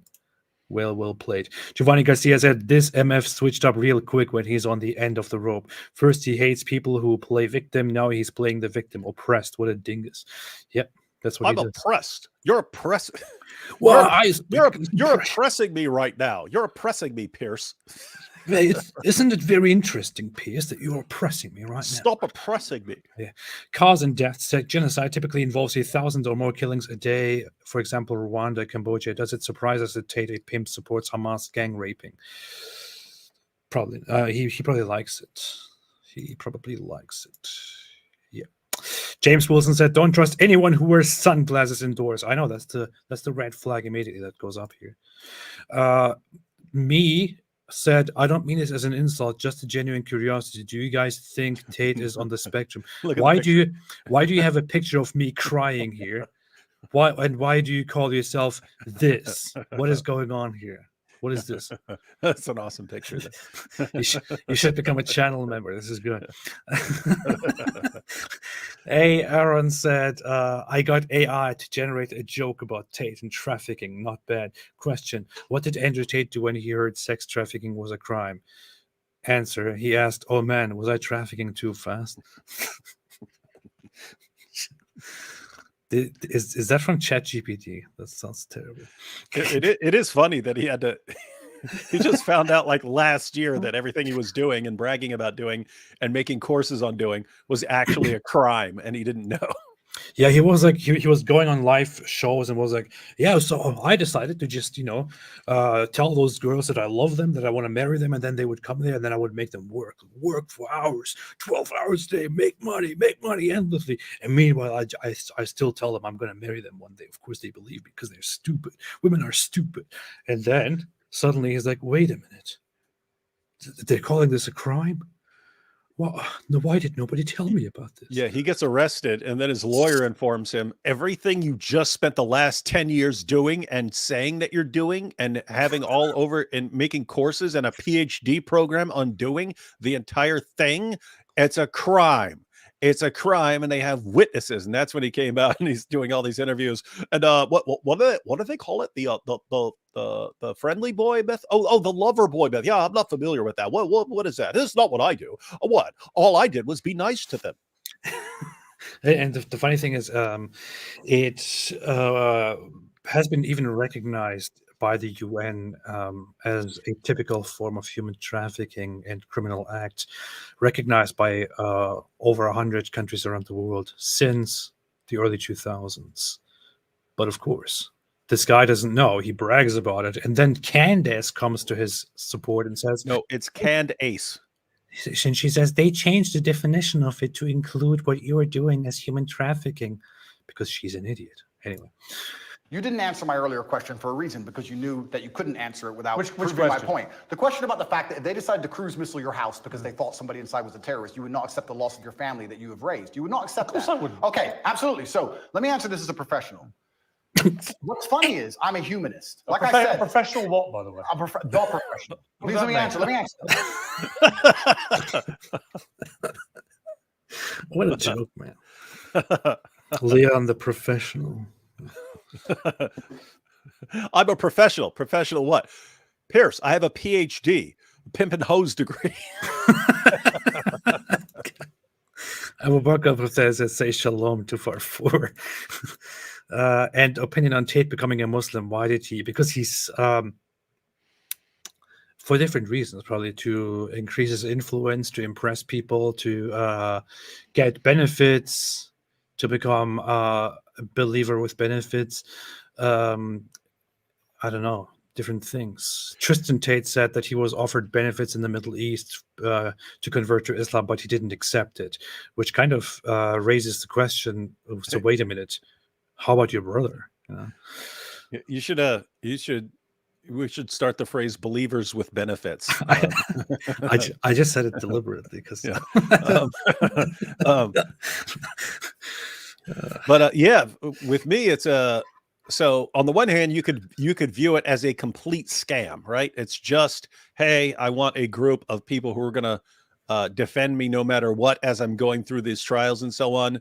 I've learned from experience that these guys over here, as long as you toss them a bone every now and then, they'll defend you no matter what you do. It doesn't matter doesn't matter what I do. It doesn't matter what the charges are against me. They won't care as long as I say something nice about their prophet. So it could just be total grift.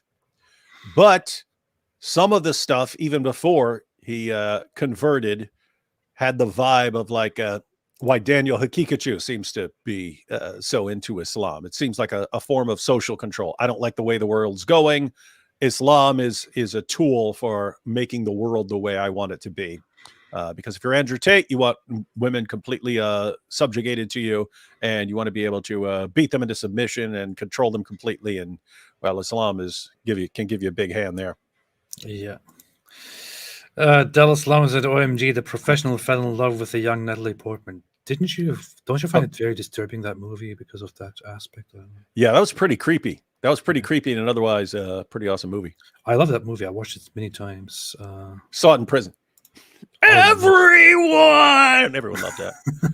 Oh, I remember the whole crowd of inmates bursting into cheers when he blew up the guy at the end. He had all those had all those grenades. The whole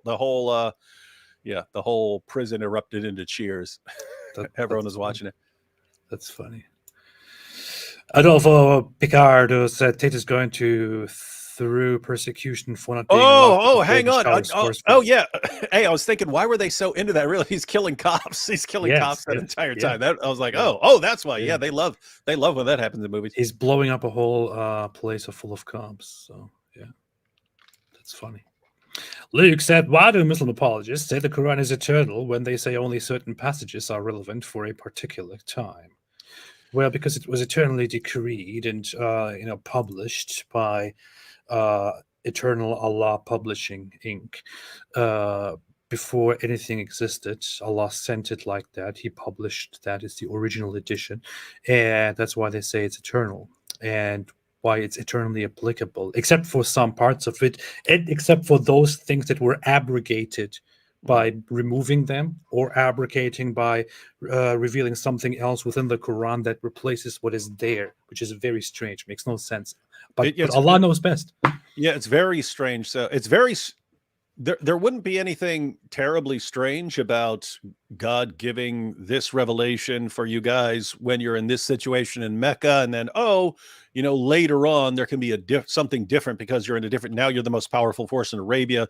But given their view that this is the eternal speech of Allah, it is weird. It is weird to think that in Allah's eternal speech there are things like the penalty for sexual sin is house arrest. Then you go to a different passage, the penalty for sexual sin is lashes. And then you go to a different verse, and you know that this book is from God because there's no discrepancies. Or not much discrepancy, but you've got all these in the eternal speech. There are contradictory commands. Yeah. John, what's up? What do you mean? Just said what? Wait till you guys hear Al-Dawa's defense of Andrew Tate versus Pierce. I swear these guys think they win by yelling and trying to sound tough.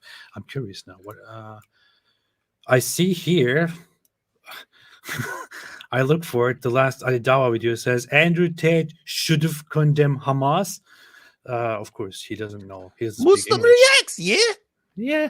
Andrew Tate should have condemned Hamas. Muslim reacts, yeah? Yo, back when I was doing my former job as for the mouse, I realized that I was influencing a generation on what to believe. And now we see Andrew Tate. He believed the whole for the mouse version of events, yeah? And we're proud of that. Oh, man. Personally, if I was looking for advice, I would, and Al-Dawa was appearing and saying, hey, how about let me tell you about the meaning of life? Let me tell you about meaning of life, yeah? I would think, I don't know, like learn English first if you want to be a teacher, if you want to be a guide, a leader. Like you were born here in England, and you can't even speak basic English. I mean, you can't even write basic English. Maybe it's not me who needs the guide. Maybe it's you. But I have to say, if Ali Dawa ever gives up the Dawa, he could have a career as like a doing cartoon character voiceovers. That's true. That's true. Yeah. That's true. We do know that Farfour was probably him, but he's probably not paid much in Gaza for that. So, in fact, here Farfour Ali Dawa made a super chat saying, "Starting a new site, only Farfour."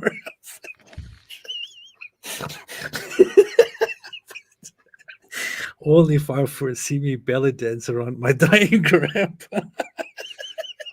This is so stupid.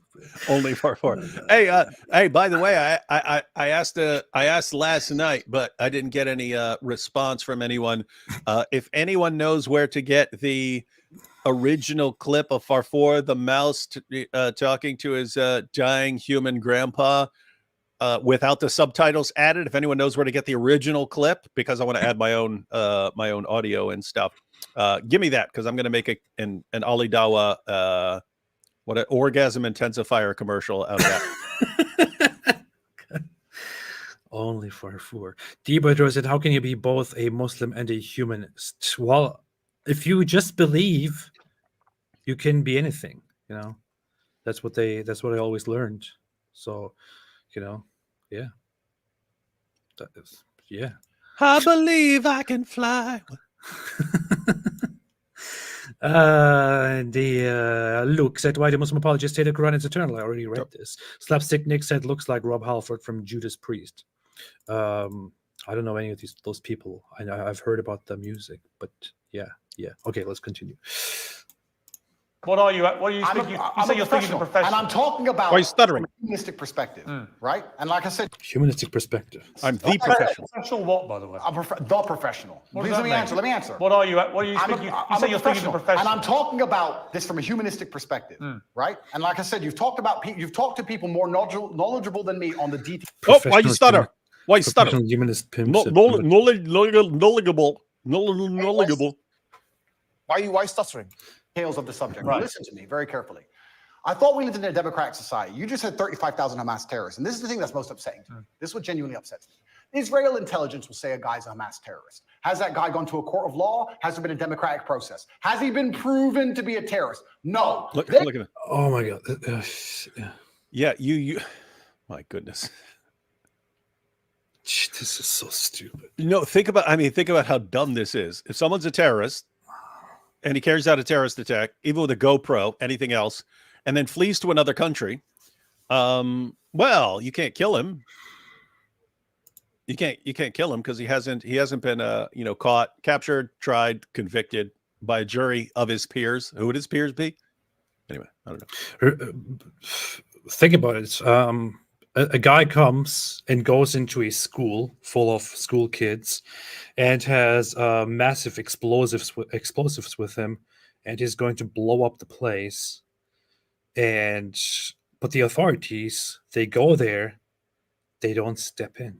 Because why? They don't do anything. They don't prevent him. They don't shoot him from the distance. Because why?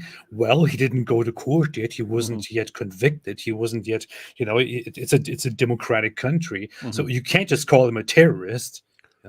No, I mean, think about it. If you have an army marching out at you, you have an army, because keep in mind, he wasn't even talking about civilians. He's talking about terrorists. If you had an army, a Nazi army marching at you, say, "Oh, well, should I shoot? Should we shoot at this army?" No, they haven't been tried and convicted yet, so we can't do anything. What planet does this guy live on? And that's the problem, right? Because Pierce, with Tate and with Muhammad Hijab, he does ask the relevant question. Hey, if you're saying they're doing it wrong, what should they do? What should they be doing instead of what they're currently doing that would actually deal with the problem? And they give the most insanely idiotic responses that have no bearing on reality in the world, which then you have to ask, okay, if I'm asking you popular guys who are running your mouths about the whole situation, if I ask you what you think should be done and you have no alternative, how are you saying that they're not doing what needs to be done when you can't offer any serious alternative? It is bad. It is pretty bad. Pretty bad. decided from their intelligence that couldn't see an invasion coming from hundreds of miles away. So this intelligence. Did you catch that? Wait, did you catch that? Yes. Did you just catch that? Yes. Yes. What catch what? He thinks Gaza is hundreds of miles away from Israel. Wait a minute. Did you just say that? That sounded like what he said to me. It sounded like he said they're getting intelligence from hundreds of miles away. No, they've just decided from their intelligence that couldn't see an invasion coming from hundreds of miles away. So this the invasion coming from hundreds of miles away. He thinks the invasion comes from hundreds of miles away from Israel. Guys, it's on the other side of a fence. There's Israel, and then on the other side of the fence, there are the Palestinian territories. Dude, he thinks they're hundreds of miles away, and this invasion is marching across hundreds of miles of territory. How do they not see them coming? How do they not see them coming? When these Hamas is marching hundreds of miles. My goodness, this is so stupid, guys. Israel, fence, double fence, other side, Palestinian territories. Yeah, you could analyze it like let's see here. Let's put it here. Gaza. Here's Gaza. Here's Gaza City. Gaza City. And here is one of the places they attack, Kfar Aza, this community here. That's obviously hundreds of miles away. The distance here is about, let's see, 5 miles or less, maybe less than that. That's it. It's on the other side of the fence. That's it. This guy thinks that Hamas actually invaded Israel from hundreds of miles away. That's what we're saying. Like, why is this guy's perspective at all relevant on this issue? Yeah, this is about 2, 3. This is less than 5 miles. This guy, oh my God. This is and so keep in mind, that's not 5 miles between Gaza and Israel. That's between these, these two cities. Yeah. What an idiot, man. A democratic process. Has he been proven to be a terrorist? No. They've just decided from their intelligence that couldn't see an invasion coming from hundreds of miles away. So this intelligence is actually it's not great. No. So they've decided this person might be in intelligence without court case, without any kind of democratic process. And because of that, they've decided to annihilate civilians along with him. And it's all just collateral damage and nobody should care. That is not a humanistic perspective. And that is disgusting. And any person in the West who is advocating for that is a hypocrite. And because if it was turned on them, if the American government said, we think the person is... This guy is just using words. He says humanist. Yeah. Humanism is not an acceptable thought in Islamism, which is the thing that he sides with nowadays. Humanism is not acceptable. Humanism is not in alignment with anything he said before about how society should be run.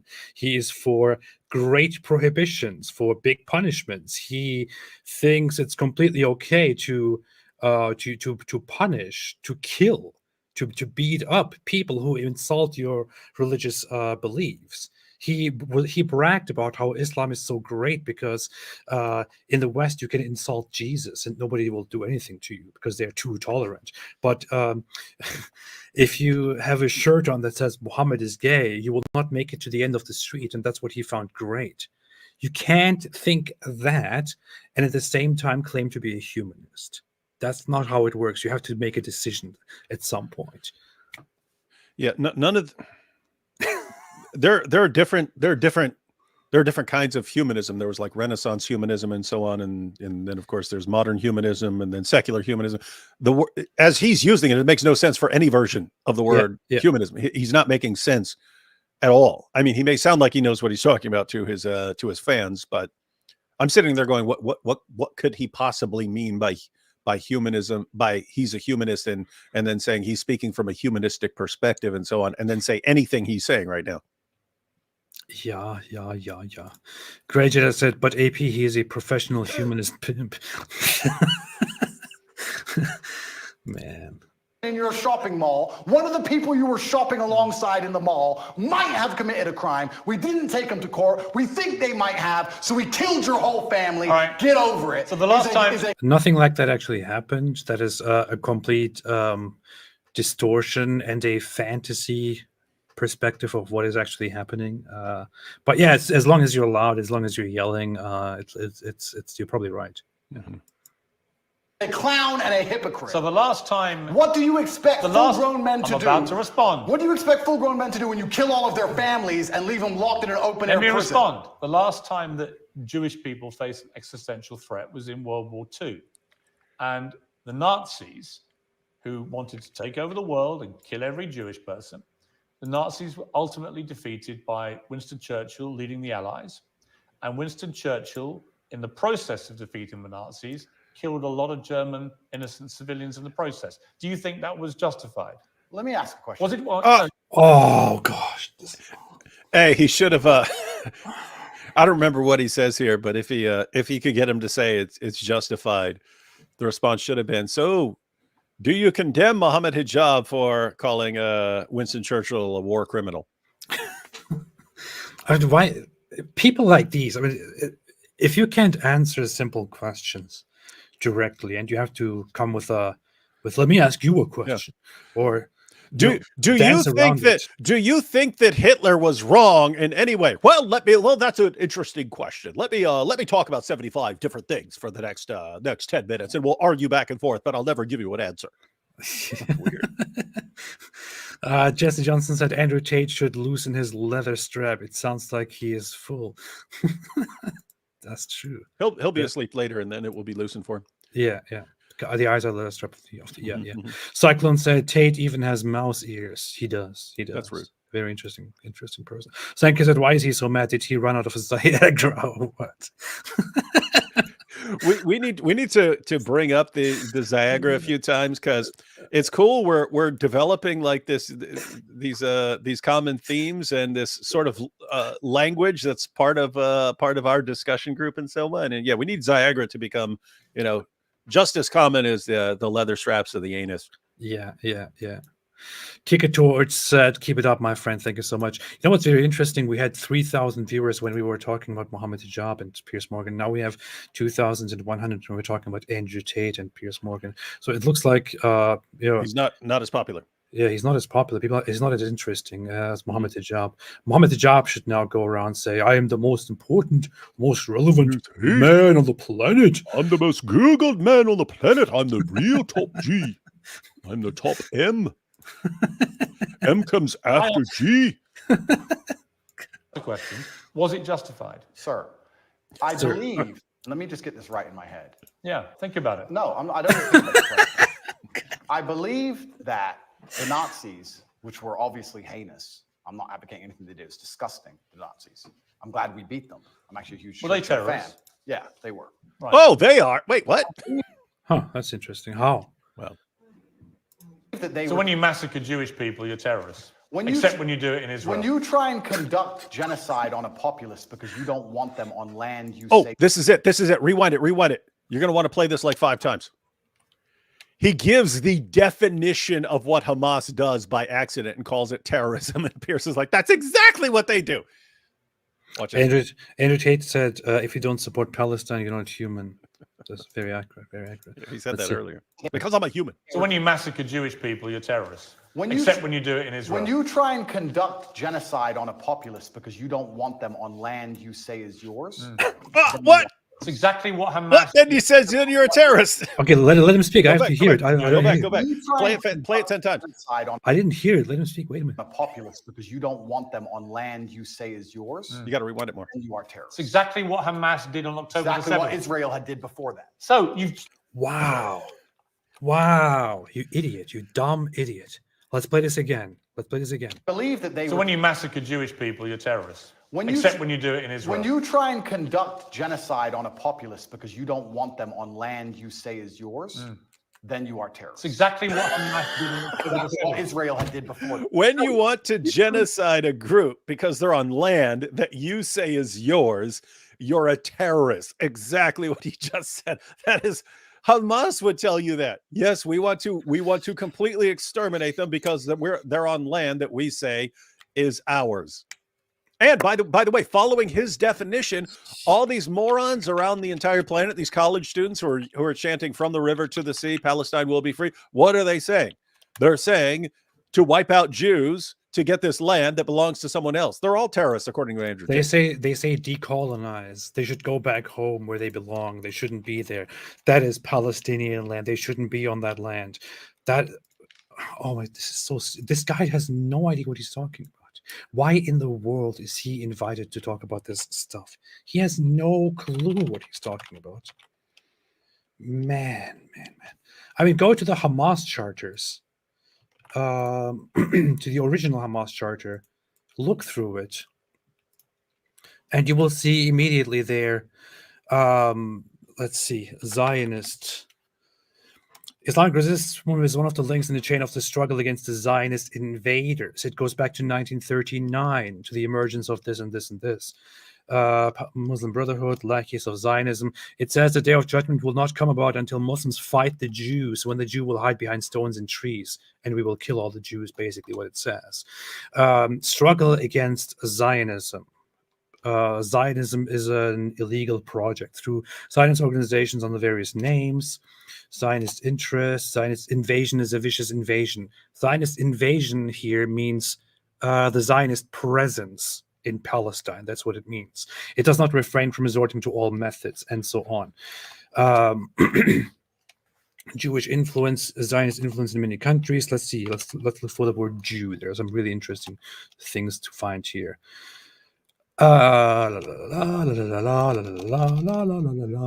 Jews will not be pleased. The Jews. In phase of the Jews' usurpation of Palestine, it is compulsory that the banner of jihad be raised.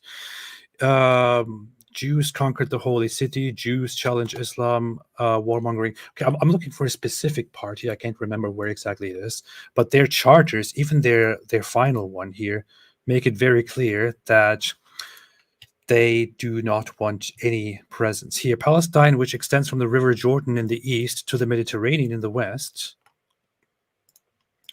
and from Ras al-Nakura in the north to al-Rashra in the south, is an integral territorial unit. It is the land and the home of the Palestinian people. The expulsion and banishment of the Palestinian people from their land and the establishment of the Zionist entity therein do not annul the right of the Palestinian people to their entire land and do not entrench any right therein for the usurping Zionist entity, and so on.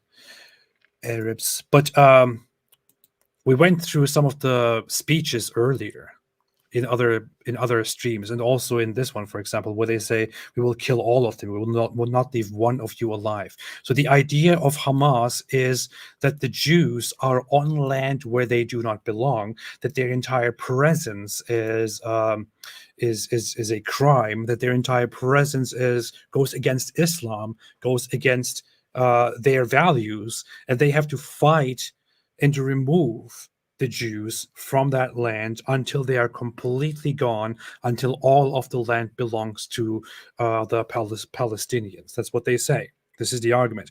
Israel does not try to kill those people because they say they are not supposed to live in these lands. They don't belong here. They cannot live here. No, Israel is not doing that. Israel is fighting them. You have a bunch of them in Israel. Yes, 20%. You have a bunch of this group in Israel. You do not have a bunch of Jews in the Palestinian territories. 20% of Israel's population is Arab, Muslim. They are not against these people existing. They say we should exist in peace. Speech through speech over the years have repeatedly said that we just want to make peace and we want to acknowledge that we both live in these lands, and that is okay. We should come to a solution here. We should come to a proper conclusion. We should have peace. We should no longer die because of land.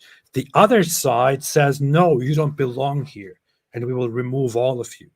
So, yes, according to Andrew Tate's definition here, it is Hamas that is the terrorist, not Israel. Hamas are terrorists because they want to remove Jews from the land because they think they should not be in their land. That is the pure definition. Let's hear this one more time. He says it very clearly here. And then when Pierce points out that's exactly what Hamas does, he goes, "Oh, but Israel did it first, and therefore it doesn't count." Israel did not do it first.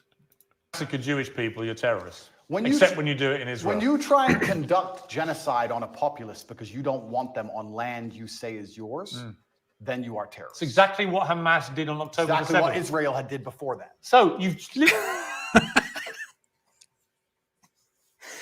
So here he actually has to implicitly, he implicitly says that Hamas is a terrorist organization. So he should then admit that he does indeed consider them terrorists.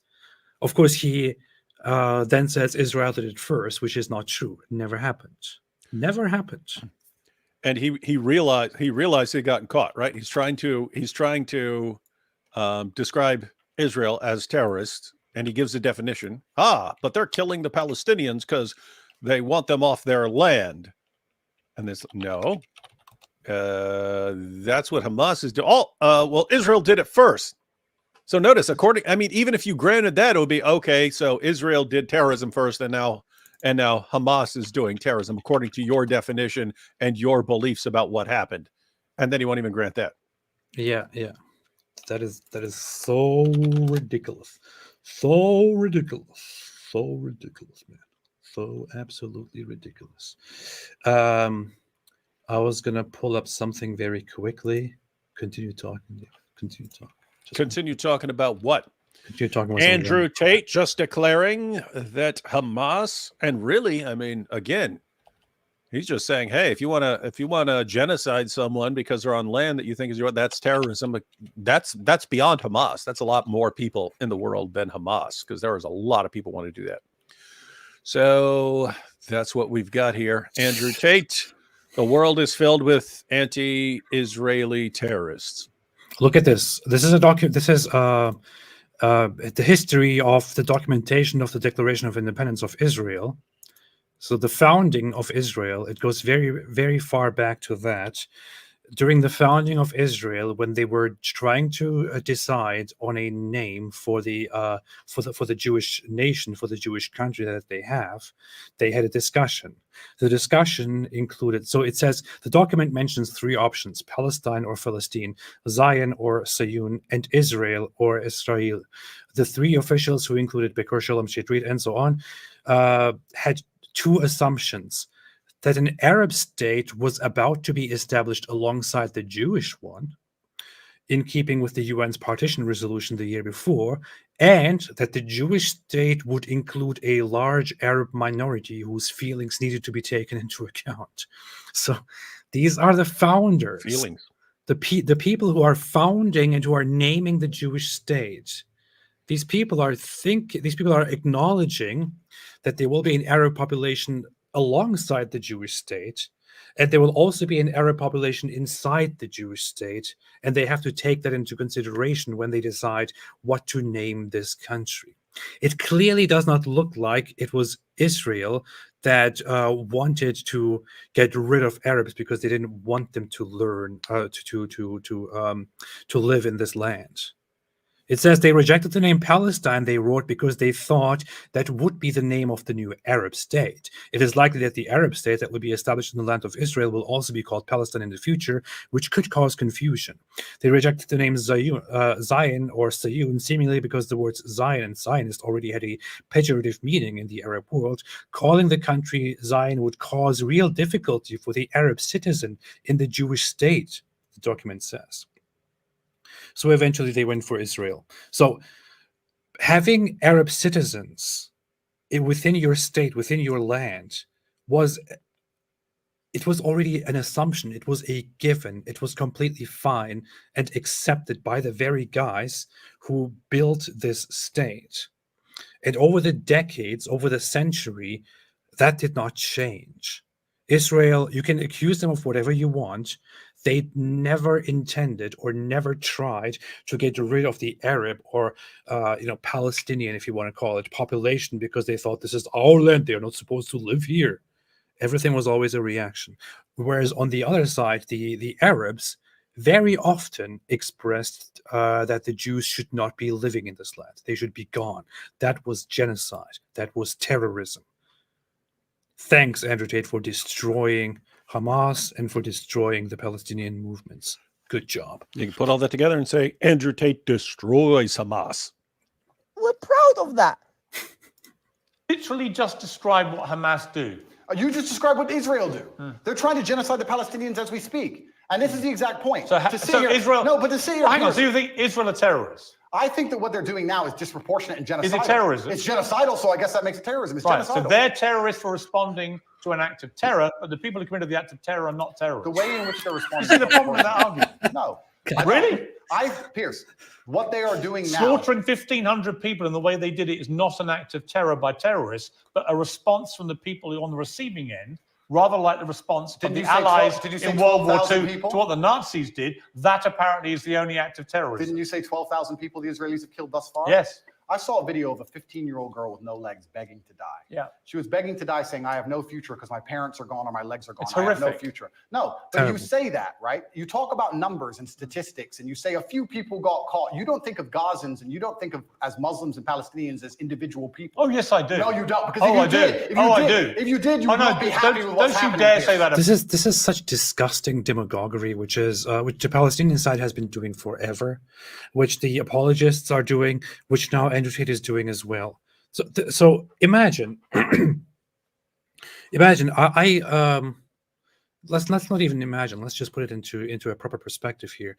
Gaza attacks Israel, right? They attack Israel. The population cheers while Hamas is leading the fight and attacking Israel. They inflict pain on the other side. They are for the war. They say, we want to continue fighting. We support this. According to a recent poll, over 70% of Gazans actually support what Hamas did on October 7, which is brutal. The other side, Israel then responds, and Israel explicitly says, we are now beginning to bomb. We will bomb. They even say, we don't care much about precision at this point. We will bomb. So it will be very intense in the northern part where we will operate. Is evacuate the northern part. Go away. Go south. You, of course, as a Gazan who supports Hamas, you say, nope, I'm not leaving. I'm going to stay right here. I'm going to stay right here. And you keep your children there. You are such an idiot that you keep your children there. You have 5 children, and you think, nope, I am proud. I stand with Hamas. I stand with the cause. And my children here, whom I love very much, they will stay here with me as well. And then a few days later, the bombing happens as announced by Israel, and your children die. And then you take your children who are dead, who look terrible because they were killed in the most horrible ways by you who kept your child there, and you parade them and say, look at this. Look, my child is dead. This is what they're doing to my children. Look what they're doing. This is the enemy. This is the oppressor. This is what they do. My child is dead now. My child has no legs. This is what you are doing. In that case, who is really to blame you? Who is the idiot? Who is the one who sacrifices children? Who is the one who fuels this entire conflict? Who is the one who is for violence? Who is the one who uses human deaths? It's definitely not Israel. It's you. It's you idiots, you monsters, you morons, you terrorists, you savages who cheer for this war and who sacrifice their children in order to use that for political points, for emotions, for demagoguery. This is what they do. It's not Israel's fault that any of this is happening. It's your fault. Anyone can say, look, this is very sad. Something terrible happened to me or my kids or my people.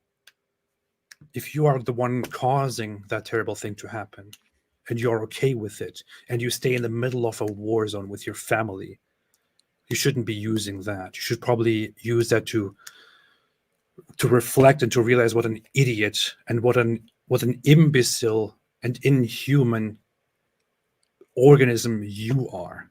And you should probably take a lesson from that and should, I don't know, live the rest of your life in shame, or maybe try to change something and make the world a better place. I don't know. I mean, I would never, if I love my own children and I love them, never say, oh no, I am so proud. I stand with this cause and we will defeat them one day. Therefore, I will leave my children, whom I love so much, right here in the middle of the war zone, which they say they will bomb now in a war, because I am proud. You absolute animals.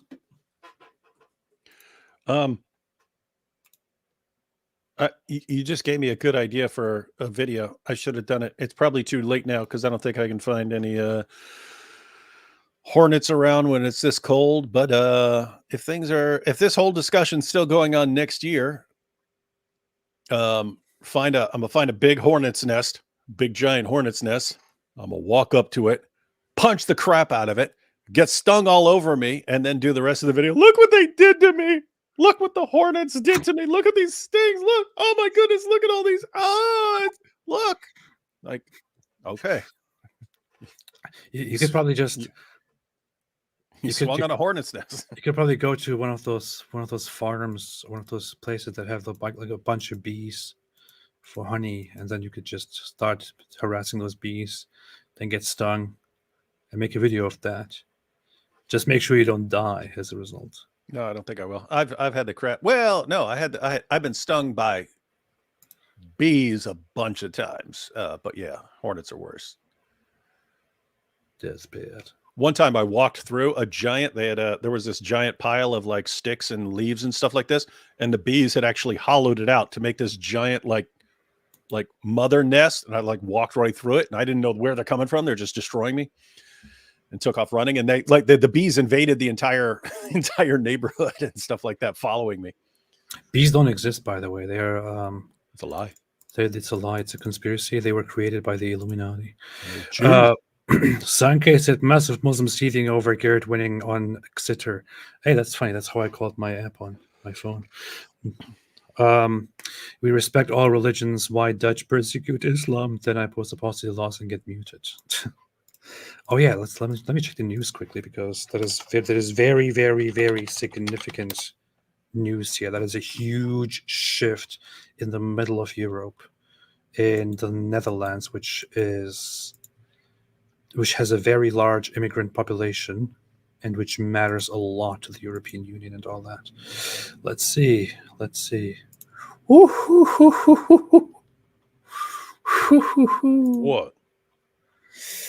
I can't find a report from a news article, so I go to Wikipedia, where they have so far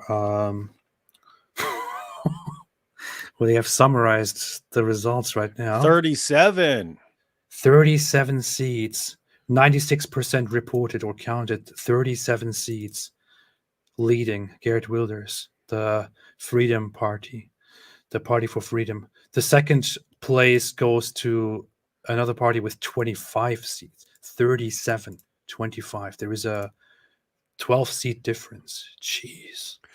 Yeah, and guys, this is insane. You can have the biggest party, but you have to form alliances with all the other parties so that you can actually. So it looks 76 needed for a majority. So you form alliances with our other parties in order to get stuff done. So it's an interesting follow-up question as to which of these other parties you could form an alliance with. How many seats do they need? Oh, it's right here. 76 seats needed for a majority. So yeah, this is, looking at the red colors, probably liberal or social. It's crazy. They already have almost half of what they need. So they just have to form a couple of alliances, and then they have a majority government. Wait, the Conservative Liberal Party is led by a Turkish? That's funny. Person. That's interesting. I don't know much about these political parties in the Netherlands. New Social Contract is a political party. Intent focus on main themes. This is very interesting. Geert Wilders. People were mocking him years ago. And do you remember that interview where he says, and European culture is superior to retarded Islamic culture. And the interviewer goes, "Did you just call Islamic culture retarded?" But it's funny because like the actual meaning of the word, it's taken on like retarded just means like slow and developing or something like that. So I think he's thinking like the literal definition and not realizing how that comes across to lots of people in the West. That's he just called it retarded. sounded like a kid. This is I don't know. I mean, this is incredible. This is incredible. I don't know what to say at this point right now, but this is huge. This is a huge change in the Netherlands. Wow. The anti-Islam, anti-immigration, right-wing Party for Freedom led by Geert Wilders, who has been like on the front pages of anti-Islam movements in the Netherlands, is now leading. Wow, this is crazy. Anyway, let's see what happens. Hey, it'd be funny if he came out and after the big victory and goes, "Thanks, Hamas, and all you college students." Man. My wife said it's huge, just like Geert's head. He does have a giant head. He does. About me. Well, okay, then don't group them together in numbers. I've spoken for many years about the plight of the Palestinian people. I think it's outrageous that Israel has any control over their ability to function with water, with fuel, with other energy, and so on, and food. And that's so on. interesting. It so is wrong. if you were in Gaza as a Gazan male, a masculine Gazan, male of masculine, blah blah blah blah blah. The point he's making is pretty ridiculous, right? You can grant everything Tate is saying and say, hey, if I were someone who grew up in Gaza and my family had been killed in a bomb attack, I would probably be pretty hardcore anti-Israel and I would probably want to fight them. You could grant all of that and say, okay, you don't go around tossing babies into ovens and stuff. You don't do it. Well, why not? Why not? Hague for us. Fernand, good evening. Top G. What's the latest where you are? Breaking news, everyone. So I'm at the VVD, what was supposed to be our election party, but instead they saw 13 years of VVD rule crumble as the PVV doubled its... The VVD is the leading party in the These all sound like venereal diseases to me. Take of seats from 7. And yes, the STD of the gone now to 35. Now this has been billed over the past few days as a very close race between 3 or maybe even 4 parties. But these results show that there was no close contest in any way. The party where I am, the VVD, tumbled from 34 down to 23 seats. And the second biggest party is actually the Green Labour Party, led by Frans Timmermans. He came in with 26 seats. But what this all gives us is a bit of a mess, because forming a coalition, which is what these parties will invariably have to do. This is so weird, because they have to form a coalition to create a government. This could lead to a huge to a halt of politics, of trying to form a government, which will not be formed because the sides can't agree with each other. But you have now the far right party with the conservative and the labor leftist ones at the top. They trying to get together and try to form a government. This is a disaster. It's very funny. Fighting age, and you believed the things you currently believe. What would you do about it? I'm just asking. You know what? Nothing justifies the terrorism. I never said you'd be a terrorist. I'm asking what you do. No. I understand why people in Palestine feel oppressed. I understand why they want freedom. I understand why they want the same rights as the people in Israel. Then here's a perfect... On that we agree. Absolutely, we agree. But nothing justifies what happened on October 7th. Well, here's where we disagree, because as a professional, when we both agree on the point that people... As a professional, he keeps saying as a professional. Yeah, we need to start doing that stuff as a professional. As a professional, I'm a professional. But I mean, think about this. Like, here's what you would say like serious answer to what he's saying. Okay, so you're in an area, you've been bombed, your family has been bombed, you're growing up, you're now a man. What do you do? Right? And the answer is, if you just go with your emotions and a quest for revenge, you go and launch an attack, some sort of attack on Israel, in which case they're going to retaliate and kill more families, going with your reasoning. And therefore, what you should do is say, okay, we need to just understand they are massively more powerful than us, and they don't put up with a lot of crap from us when we start killing them. And therefore, we need to stop, with the goal of reaching some better solution in the future where we're our own state and we don't get bombed. So in other words, if we want the bombing to stop, we need to stop messing with these guys and trying to slaughter their people. Yeah. Side of Gaza are being oppressed and that their life is being detrimented and that they have no way of getting out. Hey, I don't care anymore. I think we've seen enough, right? It doesn't really go anywhere. I mean, you got the gist. There were a couple, there were a couple important parts, like when Andrew Tate defined terrorism, and it's exactly what Hamas is, and he won't call them terrorists. There were a couple of important points, but yeah, basically this is what the whole discussion is. Wait, do you mean aside from what we have seen so far? Is there No, I'm saying it's all the same. That's all right. I'm saying there have been a couple of important points, but basically the entire gist is blah blah blah blah blah blah blah blah blah blah blah blah. Mm-hmm. Oh, let me see. What is this? Let me see what this is. Sit down and say the fighting must end. Why can't we do that? Why can't we sit and say nobody should be dying? Let's stop using. Hey, are you retarded? I'm great, Andrew.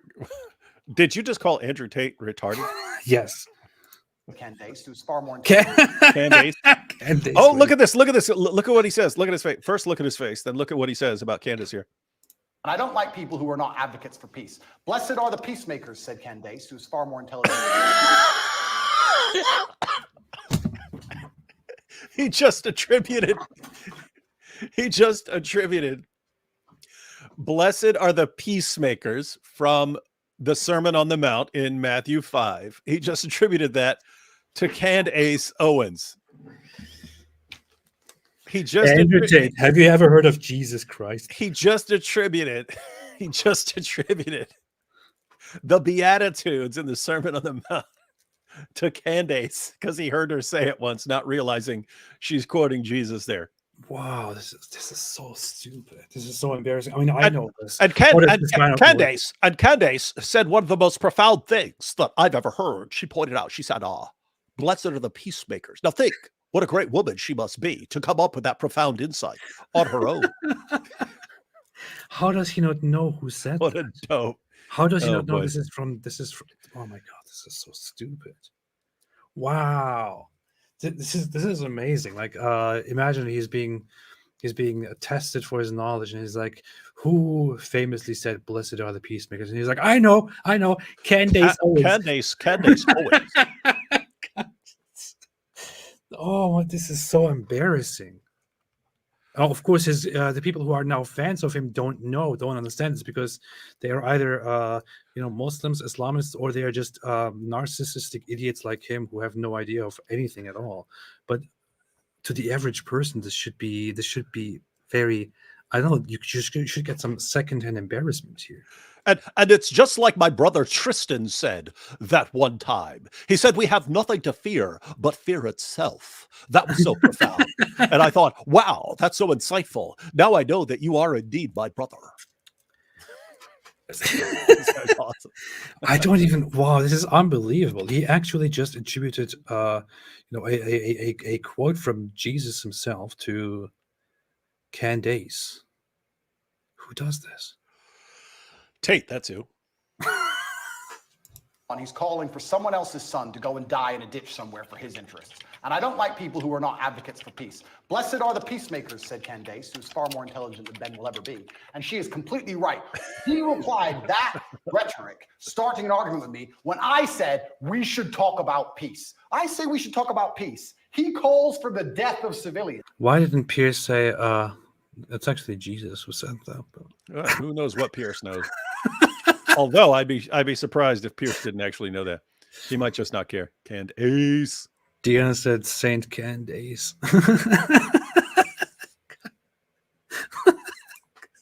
and somehow we're asking why my point of view is seen as abstract. It's insane. Why can't we all just sit down and say the fighting must end? Andrew Tate, you have no clue what the hell you were talking No, about. this is insanely idiotic. Why don't we just say that all the fighting there should stop? Great. Israel would love that, Andrew Tate. Israel would love that. The entire world would love that. There are groups involved who will not allow that under any circumstances. Guess who said 20 years ago the fighting must end? It was Israel. Guess who said, how about no? Hamas. Jordan Peterson.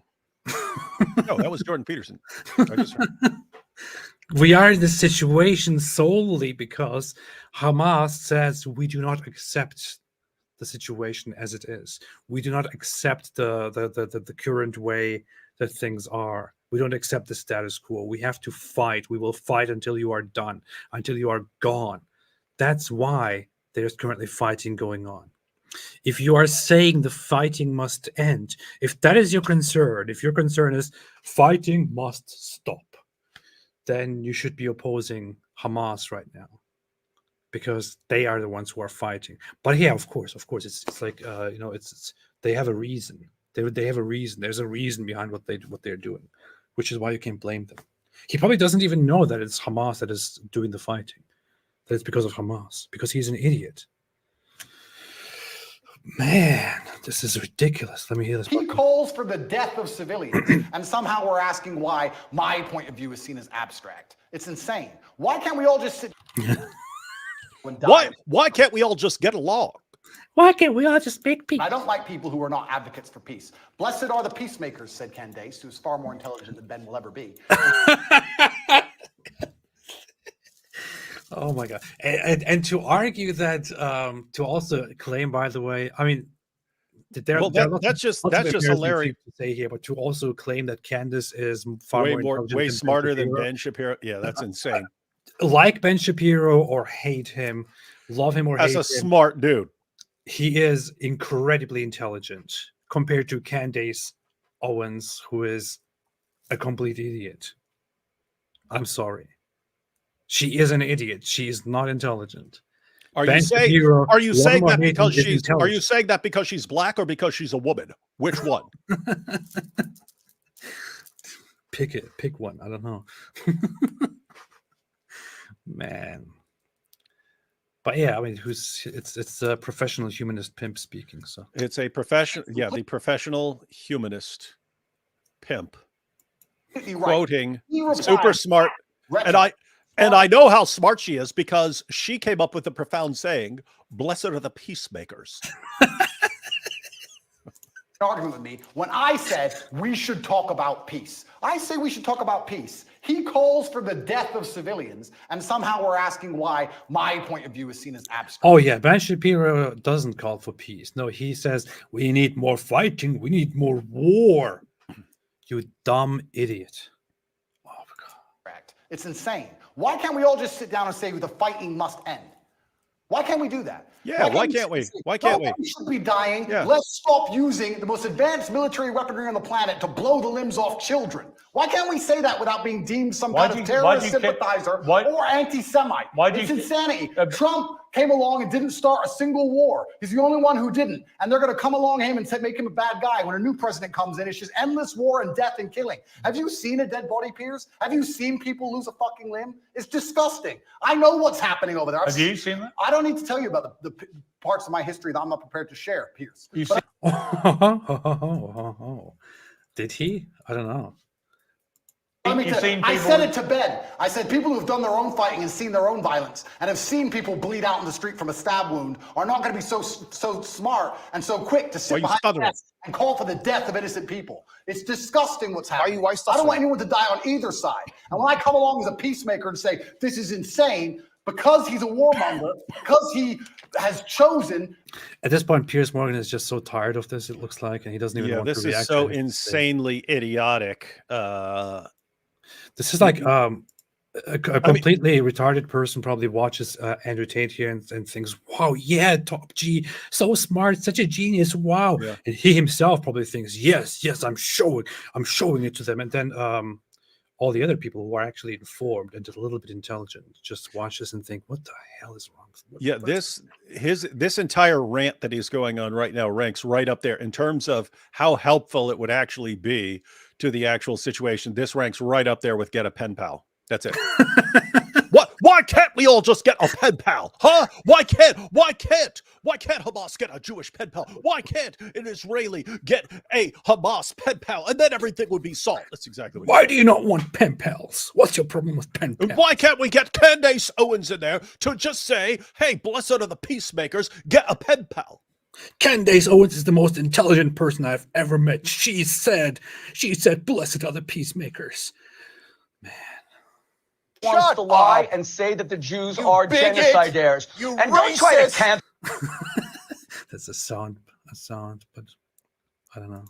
Side. And when I come along as a peacemaker and say this is insane, because he's a warmonger, because he has chosen blinkers and sees one side of the argument and refuses to accept the humanity of Palestinians, he says I'm a bad person for calling for peace. Well, you know why? Because he'll probably listen to this interview and say, this guy can't even describe Hamas as terrorists.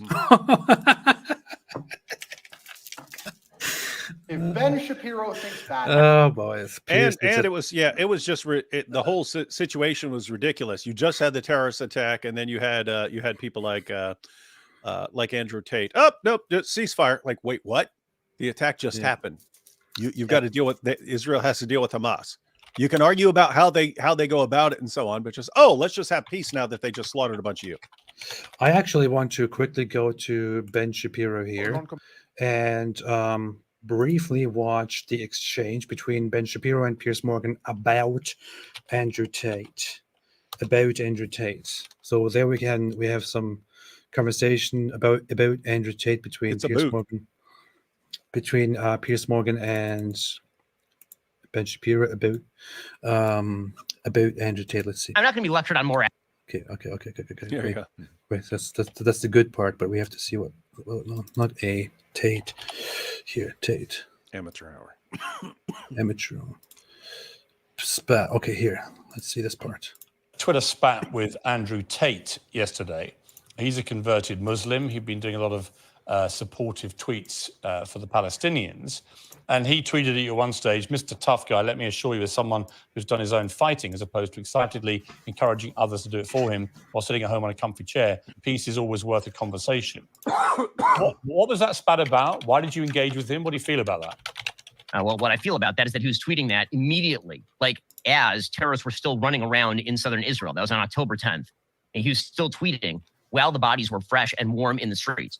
Peace is, you cannot make peace with people who murder your children and burn their bodies. You can't do that. I mean, this rush to Israel, the murder happens and you immediately say, okay, well, guys, now truce, now ceasefire. That is not, no state worth its salt. No government on earth would allow this kind of insanity. No government on earth. And no government on earth would listen to nonsense about how you immediately have to seek peace with a group that seeks your direct extermination. Again, I can't emphasize enough. Israel turned over the Gaza Strip to Gazans in 2005. Hamas has governed the area since 2006. The year is currently 2023. Israel has endured round after round of rocket fire on its major cities for literally almost 20 years. And now the idea is the minute that Gazan terrorists rush through the border and murder people in their beds, that's the time for a peace conversation.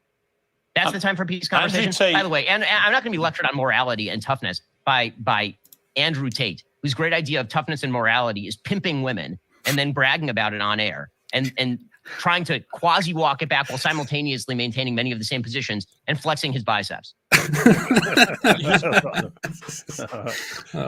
Notice this whole, so Andrew Tate was not criticized for calling for peace. He was criticized for doing it in the immediate aftermath or while it was still going on. But notice this would be...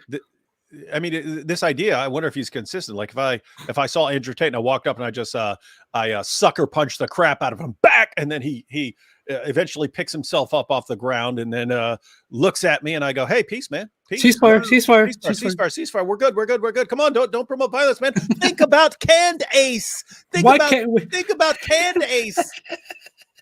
Why can't we just stop fighting? Why can't we just stop the fighting? Lesson of the peacemakers, man. Make some peace." That's what Candace said famously. And if you don't, okay, I'm think done. what This is happens so stupid. Yeah, okay. that's dumb. I'm done. This is the dumbest thing I've seen in my entire life. I've not seen many dumb things in my life aside from this. This is the dumbest thing ever. Stupid. Apostate Prophet said, "Happy Thanksgiving, David. How do we all celebrate? Turkey, stuffing, gravy, cranberry sauce, mashed potatoes. What's for dessert? Do you watch football? Do you do other activities?" David, go.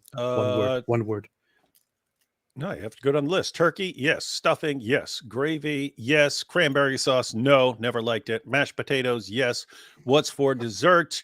Pie, obviously. Probably go with apple this year. Do you watch football? Yeah, I watch football. Probably have the football. Probably have the games on. They always put these games on Thursday, on Thanksgiving. And they're all NFC games, so I'm never terribly interested in them. But what else are you going to watch? That's going to be on while we're eating. But yeah, that's it. I agree. You don't even know what Thanksgiving is, man. That's just when you say thank you to somebody. That's Thanksgiving, right? Sake said, "Random aggressiveness, constant BSing, playing victim, child sex slaves, allegedly cultist followers, supernatural eloquence. Is reincarnation real?" It is. It is possibly. This is the proof. Muhammad is Andrew Tate. Andrew Tate is Muhammad. If you spell Andrew Tate backwards, what does it spell? Muhammad. Prophet Muhammad, actually, to be accurate, but yeah. Giovanni Zanini said, "AP, if you convert, I promise you'll be my number one ex-Muslim, ex-atheist Christian." Ooh, that's quite. Oh, yeah, because that's following up where people are saying that you'd rather be everyone's favorite atheist than like their number 12 favorite Christian, and you have someone saying, no, you'd be their favorite ex-Muslim, ex-atheist Christian. So you sweeten in the pot there. That's very nice and very good. Cedric said, "Only peace." Only peace. And that's why I want everyone to come to my new site, Only Peace. Where my cam girls are going to be explaining why everyone should get a pen pal. Giovanni Zanini said, "AP, if you convert, I promise you'll be my number one."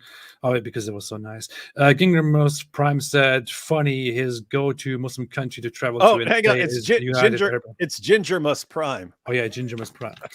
Is UAE one of the few Arab countries on Israel's side? Oh, yeah, this is funny. This is funny, right? His favorite country, his favorite Muslim country, United Arab Emirates, is the one that is like rapidly normalizing relations with Israel. And also saying, yeah, we don't want to take any drastic actions against Israel. We want to be cool with Israel. So that's very funny. Very funny indeed. Andrew Tate destroys UAE. Yep. TG said 200,000 dead Chechens, 250,000 Yemenis, 350,000 Syrians, zero marches. A few dead Palestinians, and the critters come out en masse because Jews are involved. You know what's funny? Actually, if you want to look at the numbers, in 60 years, the casualty, so since 1965 till the 2020s, the amount of deaths of casualties in the entire Israel-Palestine conflict was only around 20,000 or something like that. So, but you just can't stop hearing about Israel-Palestine.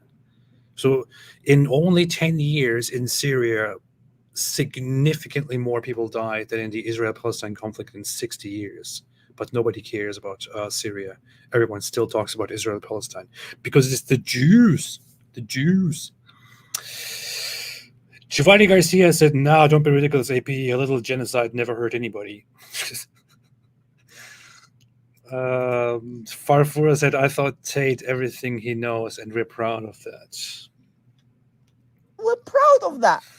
I taught they're not taught.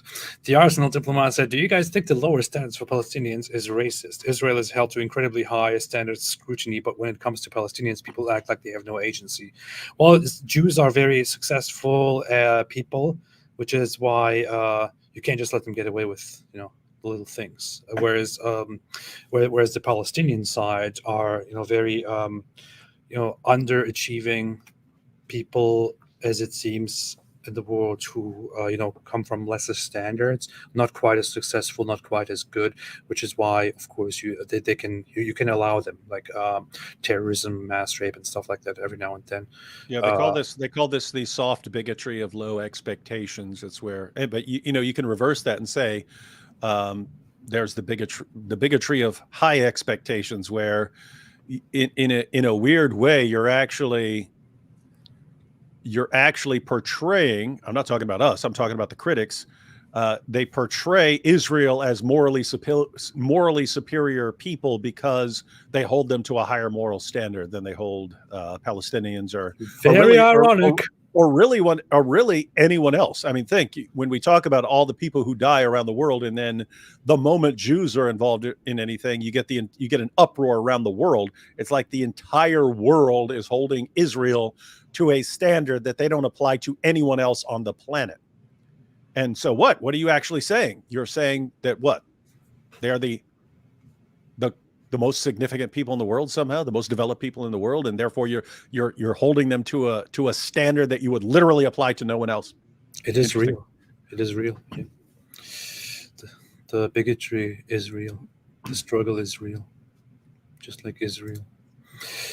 Isn't that funny? Israel means struggle with God, but then you can say Israel.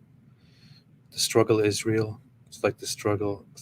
Anyway, deep thoughts. These deep thoughts you're sharing right now rank right up there with Candace Owens. Blessed are the peacemaker.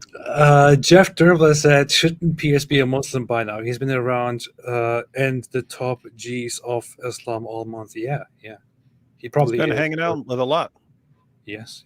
I mean, and keep in mind, it's not that he's hanging out with a couple of random Muslims. He's got top G and Muhammad Hijab, the greatest Muslims of our generation. If you toss Ali Dawa in there on a show, man, that guy's going to be so Muslim. Yep. That one gamer said, "Thoughts on Generation Z support leading toward Hamas? I am Gen Z and I'm very concerned about this." Well, young people tend to be stupid, so yeah, I agree with that. Wasn't that Douglas Murray's response? What about all the college? His response, what are you talking about? They're idiots. Most of them don't know what's going on. Most of them don't know what they're talking about. Most of them think, "Oh my God, guys, like, how can you not see what's happening in Gaza right now, where they literally invaded and literally are, bombing people's homes for no reason?" It's like, I mean, are you even human? Literally, that's the amount of knowledge that is there. So what can you expect?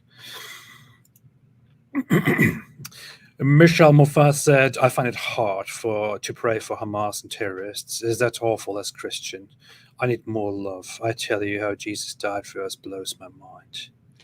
You can pray for them. It's pretty straightforward. You pray that they change their mind, turns themselves in, or that they get crushed, because that's what's best for them, and that's what's best for the world. It's keep in mind, it's not good for a terrorist to be able to continue terrorizing people for the rest of his life and then face the Almighty. So look, I pray that they repent or that they get crushed.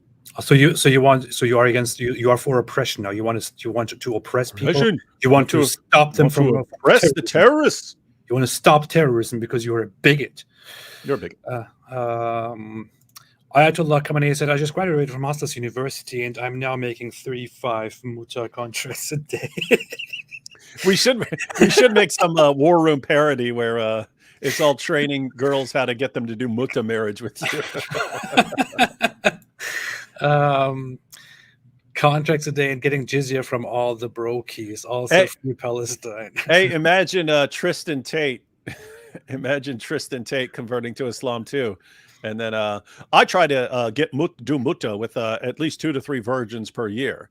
Now that I've converted, I can't just have sex with the virgins. I have to get them to sign a temporary marriage contract lasting a few hours to take their virginity. So wild stuff. Sake said, in reality, the term "I" is a Jewish social construct which aims to hide Muhammad's wisdom about the leather strap of the anus. That's a response to Hijab's tweet. Yeah, I see that. Very nice, very nice, very well done. Stefan Bonas said, I think it's time for Piers Morgan to meet Muhammad in his boom boom room. That would be funny. Muhammad, do you condemn the Hamas attacks on Jews? What? Jews? Joshua Wooden said, do you see Tristan on Piers Morgan today? I didn't. No, I don't know who's I saw the thumbnail, but I didn't click on it. I have to be very honest. Between watching Andrew Tate and Tristan Tate, I think Tristan Tate is significantly more difficult for me to watch. At least, like, Andrew Tate is so... He's more entertaining. He's stupid, and he entertains you with his stupidity and his dumb responses and all of that. Where Tristan Tate is just like, well, look, I am a fantastic man, and because I'm a fantastic man, I do this and this and that, and I'm not going to talk about this and this and that right now. And my brother is even more fantastic than me, although I'm the most fantastic man. And my brother is my brother, and my brother is my brother. And I just can't take that, man. Just shut up. Yeah. Did you see it, David? No. I mean, I saw that it exists, but I did not click on it. It doesn't. And I can't imagine a scenario, unless there was something awesome in there and enough people say, no, you have to watch this. Yeah, I can't imagine a scenario where I'm going to check out the boring Tate brother. Eli Gatter said, when Tate was Christian, he said he came to God because he realized that there was objective evil. Funny how he doesn't believe that since reverting. Well. He has said they're evil. He keeps giving the worst argument we've ever seen in our lives based on evil. He said there's good and evil in the world. That's why. Yeah, he said there's evil in the world, and therefore there must be the equal and opposite force. So according to Tate, he realized that if you take all the evil in the world, there has to be the precise opposite of that amount of good. And he says that's God. That sounds like he's arguing for Zoroastrianism or Gnosticism or something. Strange. There you go. Crossy Saying TV said, hi, AP David Wood. I recently found your videos after a recently live event turned me from atheist to some sort of theist. Thank you for saving me from Islam. Keep up the amazing work. This is what we do. Appreciate it. Appreciate it. What we do. Appreciate it. Appreciate it. You're supposed to say that's what we do again. It was going like... No, I'm just saying that's what we do. We tell people stay away from Islam, and they listen. Thank you. Stay away from Islam, man. As I said, I adore watching you pay a love from a Jew. Thank you, thank you, thank you, thank you, thank you, thank you, thank you. How do you feel, by the way, in Britain as a Jew by now? Let me know. I hear and see lots of people say this is getting really, really dark and weird, but let me know. Delicious said, and that guy has 8 million followers. I'm too old. Really, I'm too old. Yeah. I guess we're talking about Andrew Tate, right? Yeah. I'm not. What 8 million followers on what? Is that on Twitter or what? Probably. Maybe. I don't know. Maybe he's talking about you. I don't know. Jessica Bizet said, I started watching this live as an atheist, and now I'm a strong believer in the leather strap. Oh, boy. It's what we do. It's what we do. I appreciate it. David Kazashi said, you guys think Tate's leather straps are a little loose now because the sunglasses can reduce the light going into his eye? Probably. That sounds about right. That's probably how it works. Yeah. That's probably how it works. Michael Beacon said, Andrew Tate is another in a long line of Islamist garglers, making up for it with chest-puffing machismo or machismo. It is. It is like, I don't know, Islam is a religion of narcissism. The representatives are, the apologists are narcissistic.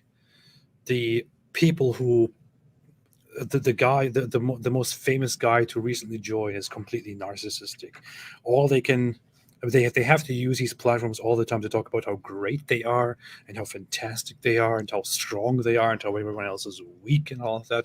It's just a giant religion of narcissism. That's what now. Yeah, that's this weird thing. Like Muhammad Hijab posting a message to Ben Shapiro's wife. Ben Shapiro's not a man. I'm a real man.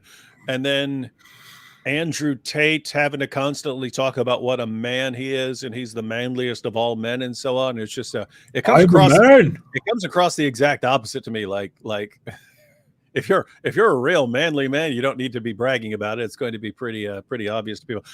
It was actually like that in prison. The guys who came in like running their mouths, "Oh, I'm a bad dude. Don't mess with me. I'm a bad dude." They usually got punched in the face because people could tell they're fake. The quiet dudes, those are the ones you got to worry about. Yeah. Got to be scared of the quiet ones. Hey, little side note there. There was this one time guy came in, didn't mess with anybody for like weeks, and then one person eventually did something. I don't even know what it was, but we went down the hallway, and there was a line of people who've been knocked out all over the floor, and this guy's standing at the end of the hall going, "I didn't mess with anybody. I didn't mess with anybody. You guys mess with me first." And I was like, "Oh, you guys messed with the wrong one there."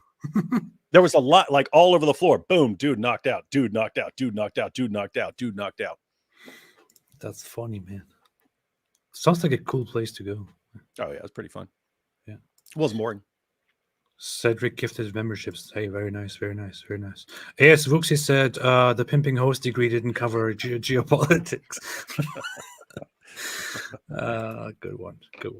Ayatollah Khamenei said the face when you've been popping Viagra for 4 weeks straight and the just for men goatee dye has started leaking into your bloodstream. Man, why are you mocking this guy? This here. Yeah, he really looks weird here. Interestingly so. Your favorite sociologist said possible solution: if an Israeli Jew with a printing press prints copies of the Quran, would Muslims be forced into not trusting it? This is a good question. This is a good thought experiment. We will never know, but we will probably find out. Andy Thompson said, "From the river to the sea, pay your jizya and I will leave you be." Shimon Bar Kokhba said, "Could you review a Mir Khan speech and give your opinion on him and his ideas, like with Mohammed Hijab?" I do not really. I don't know. I haven't really. He is the one who was behind the Khanist movement, which eventually led to a terrorist organization which was banned in Israel. Rabbi Mir Kahane. Not entirely sure if I want to do that, but possible.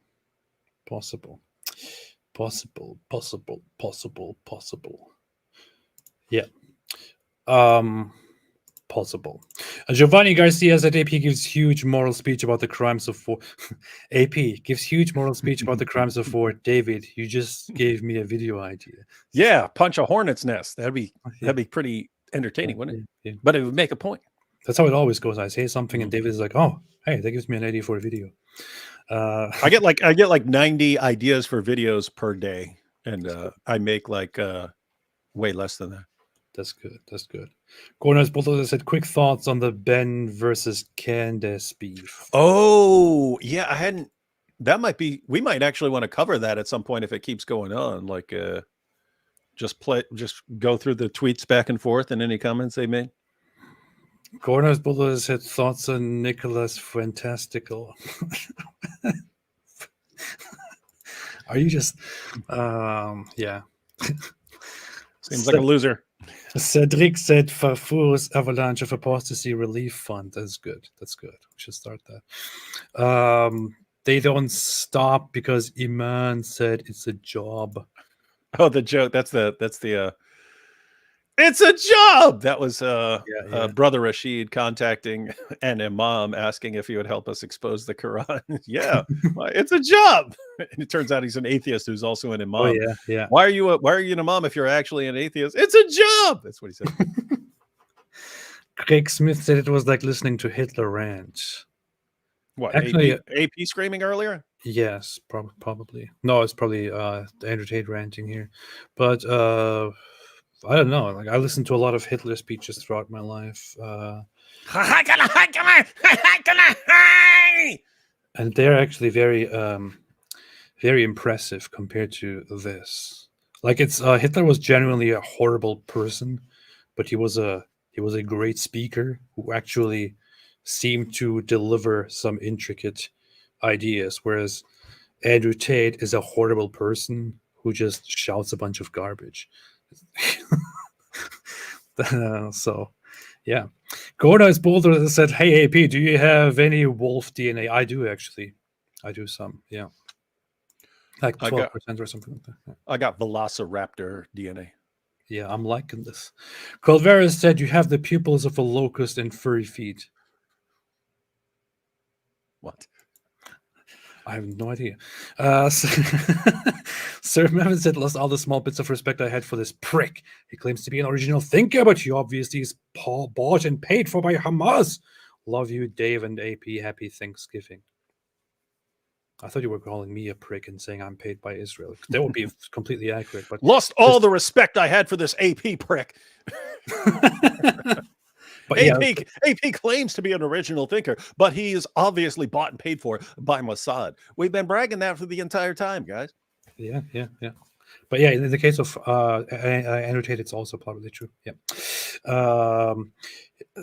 Guest said Hitler would. Well, I have to say, I mean, it is an ongoing theory, and there are reasons to think that Andrew Tate is actually not paid by Hamas, but paid by some other people who might not want him criticizing Hamas. Who also pay Hamas.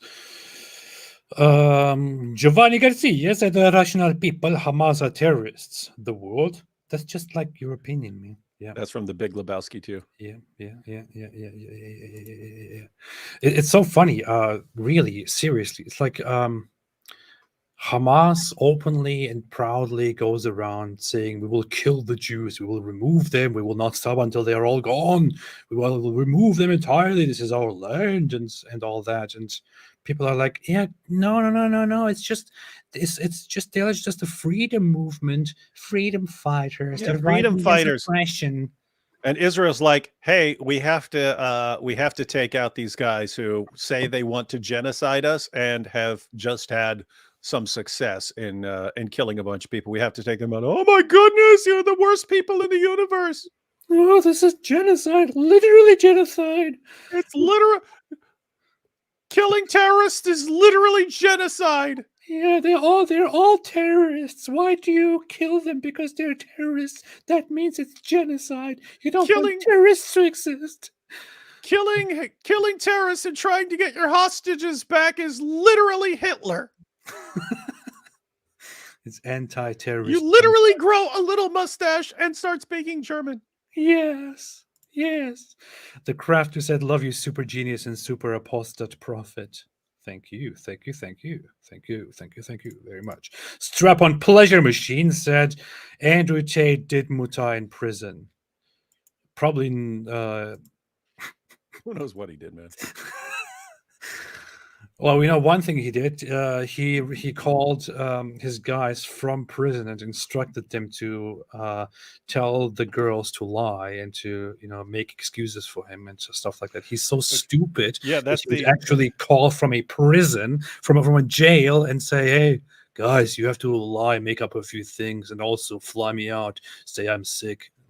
That was the super dumb follow-up to him running his mouth about all his crime for all these years, and then he calls from prison. And I mean, I don't know if it's the same in Romania, but when you call, they say this call will be monitored and recorded. And he's like, "I don't even know what that means. Anyway, guys, you have to lie. You have to get me out of here. I don't know what recorded means, but let me explain how we're going to cover up what I did now." Are you?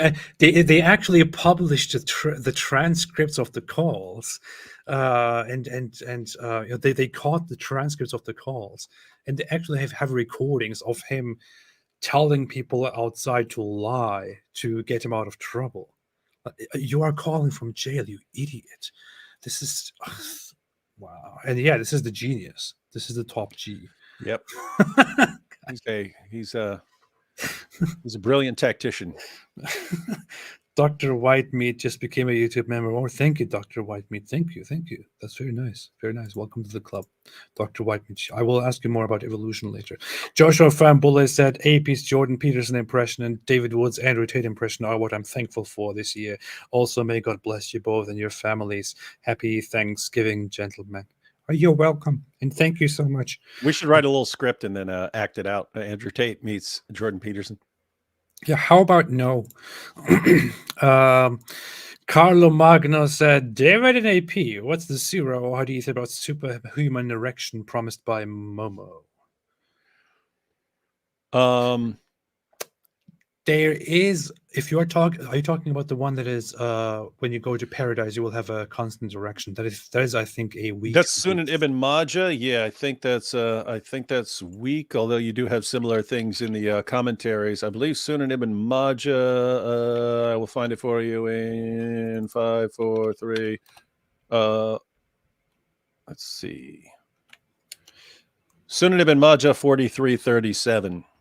There is no one whom Allah will admit to paradise, but Allah will marry him to 72 wives, 2 from Hordes, and 70 from his inheritance from the people of hell, all of whom will have desirable front passages, that's vajayjays, and he will have a male member that never becomes flaccid, i.e. soft and limp. This is so ridiculous. But yeah, this hadith is considered weak in transmission. That's how they rule da'if, which means weak. So it's not entirely reliable as a source of information. But yeah, so this is what it says. Did you know that the word flaccid is actually more accurately pronounced as flaccid? Now you know. Sabi said, here's my jizya to the atheist. Great job. Thank you so much. Thank you so much. We will collect this and make sure that you will be spared as somebody who has, nicely paid the jizya and who can now live by just paying us protection money. Thank you. Thank you. Giovanni Garcia said, I'm so happy David got the reference before you even finished at LMAO. I know I'm bad with getting references for some of the movies and stuff like that. But yeah. I'm glad to have David here. That's why I have him here. Otherwise, like, why would I have 2 live streams with David? Yeah. Yes. What? I was wondering if the hadith anywhere else. So I typed in flaccid to see if you have the same hadith elsewhere. But then the only other hadith that came up was Sunan an-Nasai. This is Sahih. It was narrated that Aisha said, they say that the Prophet made a will for Ali, but he called for a basin in which to urinate. Then he went flaccid suddenly and died. So how could he leave a will? Good to know. That's Muhammad went flaccid after calling for a basin in which to urinate. That's funny. Yep. I don't know what to think about that, but yeah. Don't know. Just glad all this was preserved for posterity's sake. Yeah. Imam Sofat and Sheikh bin Mas. Hey, he stole my name. Sheikh bin my slut. Sheikh bin my slut. Murray said something to Piers about marches, noticing the kinds of people next to them. Wouldn't you leave by week 3? I think that stuck with him. That's why he's platforming people like Tate. Wait, Murray said something to Pierce about marchers noticing the kinds of people next to them. Yeah. There was this whole thing. Like, if you notice that you are walking with people who say, death to all black people, wouldn't you, at least by week 3, think I probably shouldn't go there. Yeah. I think that stuck with him. That's why he's platforming people like Andrew Tate.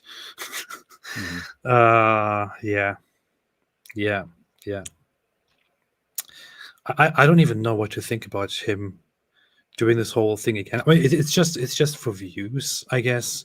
Piers Morgan is doing his business, and he knows that interviewing Andrew Tate and Tristan Tate will get lots of views, and it's working. It's totally working. It's totally working. It's a good business. It's working really, really well for him. It's working really, really good. Although Oh, okay. It has 5.8 million views to part 1 of Andrew Tate's. That's the first part. I didn't see that. Yeah. Interesting stuff. Powerful stuff. I look, how many has it helped me step for I am yeah. Thank you very, very much. Shooter Down Under said, "What's something that Tate and Hijab don't have that Mossad and the CIA does? Intelligence." To be honest, I can say that while I do think that Andrew Tate is not very intelligent, I must say that I think Hijab is intelligent. He is just confused and very dishonest. I'd say they're both smart in certain ways and really stupid in other ways. You're just being Islamophobic. Yeah. Islamophobic, typical. Jeremy Poyer said, did you see the news about 200 people in Gaza that saw Jesus in a dream and at the same time a few nights ago? Source from Mike Lacona. Thoughts? I haven't seen anything. Someone was sharing with me something from Mike Lacona. It was about that. I didn't catch the details, but yeah, I'll check that out. That's interesting. I have to check the source. Got to check the source. Got to check the sources. Got to check the Siznorses. Zippy Murphy said, Andrew, I got a Bugatti. P.S. Let's fisticuffs your spineless. Jeremy Hijab, Andrew, how dare you humiliate him? I'll get the lube and vibrator. I really want to watch that video. Israel was... Not this one. Not this one. I really want to watch quickly the scene because I think it was so amazing. Let's see.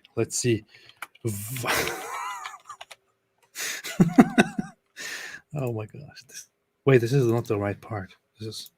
attacked by vibrated by, and to be asking them is justice possible, and that's the question that we're going to be asking, because he can sit there and talk about all these things where the IDF, his son Mendy, is being attacked by vibrated by the rockets, and he's selling him and his daughter selling vibrators to the public. Unnecessary thing at the end again. I hope you keep that in. Rabbi Shuri, 1 minute on it. What in the world, man? Why stuttering? Then there's the other part, shaking. This is just such good entertainment. I don't know. I really want to thank Mohammed Hijab here for this. He has provided us years of entertainment. Yeah. Oh, that's right. You wore the Israeli colors today. Can we shake hands? No, this is not about that. This is about... See, now they're friends. It's about different shaking. Oh, here. Back to the issue. Let me ask a question. Why are you shaking? I've got a vibrator in your pocket. Come on, this is serious. I think he's got one of his daughter's vibrators. Come on, leave it, please. You are just humiliating yourself. We're going to cut back to the issue. We'll cut all this stuff out. So there's no point. Why? Leave it. People should see what he represents. There's no point abusing each other personally. Okay, Pierce. I want to stick to the debate. Let's get to the debate. You don't want to be more slippery. He's being more slippery than the lubricants he sells in his daughter's sex shop. And that's the reality of the situation. Did you really just say that? You seem obsessed with Jewish sex. It's bizarre. Yesterday, you actually spoke about Ben Shapiro's wife. Yes, you I did. actually you said Yes, to I Ben did. Shapiro, Yes, I your did. wife's Yes, I terrible, did. you're more of a man. I'm a real man. Then you said that Jews have BDSM. You're speaking about sexual lubricants while people are dying. You know, Muhammad, get your head out of the Jewish bedroom. It's really bizarre. Can we get it? Let me be clear. No. Sexual lubricants? How embarrassing. You sell dildos, don't you? Can we get it back? You sell dildos, don't you? Can we get it back to the topic? You speak about 5-year-old girls being ready. This is golden, man. Golden. Powerful Dawa. Welcome to Dawa. Imagine we had a time machine. We could go back like 10 years and then say, hey, we got a clip of what Dawa is like in 2023. It's golden. Storm D said, Muslims use the humanistic card when they are losing. When they succeed in war, rape, torture, murder, they revert to the Quran and Hadith. I wouldn't say that's what Muslims do. I would say that's what people do who happen to.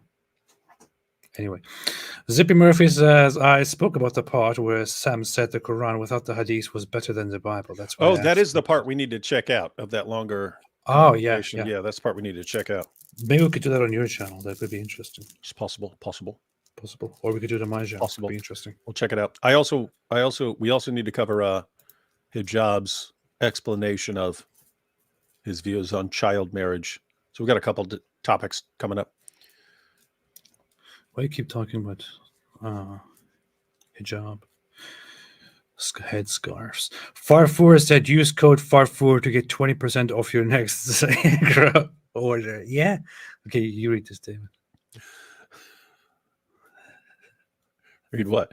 You can read this whole super chat here. Farfour to get 20% off your next Viagra order. Yeah, I'm proud of that. Sankey said, fun fact, Gert is part Indo, so he would technically be the first Hapa prime minister, proving diversity is our strength and increasing diversity. He is of mixed Indonesian and something background. That is the whitest person I've ever seen in my entire life. Yeah, and he has a huge head. Goofus said, thank you for all you guys do to educate people on this dreadful subject. You are so important. You are so amazing. You are fantastic. You are the best ever. Some who are coming to power definitely learn from you. Thank you. Thank you so much. I appreciate that. I added a lot of praise there, which was actually not in this super chat, but but thank you. I appreciate that. The Noon said, it's mostly David. I don't do anything. I'm just sitting here. Yeah.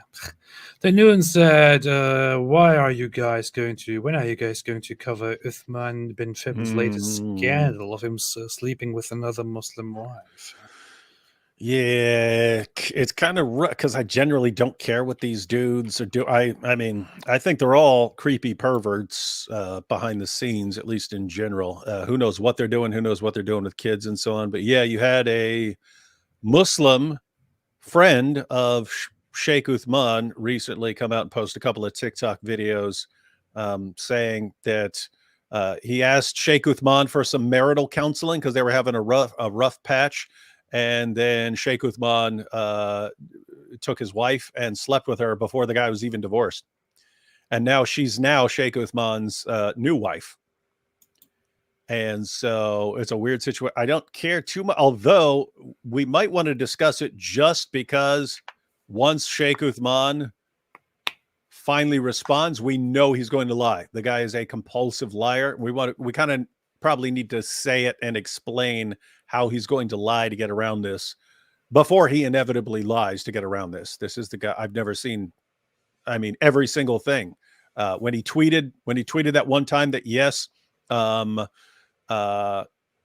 non-Muslims have to be subjugated and enslaved, and then later it gets brought up to him and he admits that he sent it, that was his tweet, and then more people use it to criticize him, and then he comes out and says, no, that was an intern who did that. Yeah, I got rid of that intern who said that.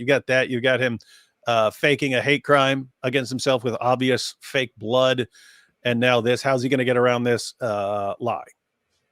Of course he is. But yeah, we could do a. We wouldn't need to do a long live stream. We might want to do a short live stream where we just go through the clips and make our predictions on how Sheikh Uthman is going to respond. And we can make a further prediction that his fans will not, under any circumstances, be upset with him about it. Alhamdulillah. That's beautiful. That's beautiful, beautiful, beautiful. Yeah.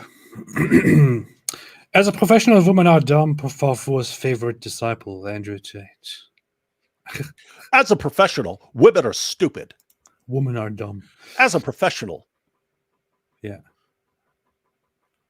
As a professional humanist, the Book of Canned Ace was taken out of the Bible by the Council of Nicaea. No, the Council of Nicaea was also taken out.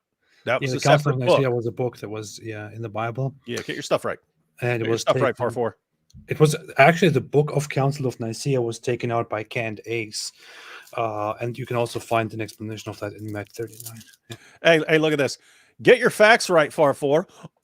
Oh, but I can't get my facts right because the Jews, they bombed my house, so we can't study like that, yeah? Hey, my wife, Mrs. Apostate said, real eyes, Israel lies, free paleontologist. Thank you. We often joked over the years about that stupid thing, realize, and how we read that quite often, like several decades ago, and how it's like the corniest thing to say. So this is kind of an interesting super chat from my wife. Shooter Down Under said, with the way Andrew Tate talks, he sounds like a queer for Palestine. Well, he is queer for Palestine, but I'm not sure if he sounds like a queer for Palestine. So he kind of does when he talks like this. Oh, check out my sunglasses. With the way Andrew Tate talks, I already read this. I just read this, David. Cliff Wilson said, Douglas Murray is right about Palestine. There is no reason Gaza can be another Singapore, aside from their shenanigans. It is true. It is true. It is right. That is accurate. Joshua Fumble said, AP's Jordan Peterson impression. Oh, I already read this earlier, but thank you. I appreciate that. Appreciate that very much. I don't buy your Ella.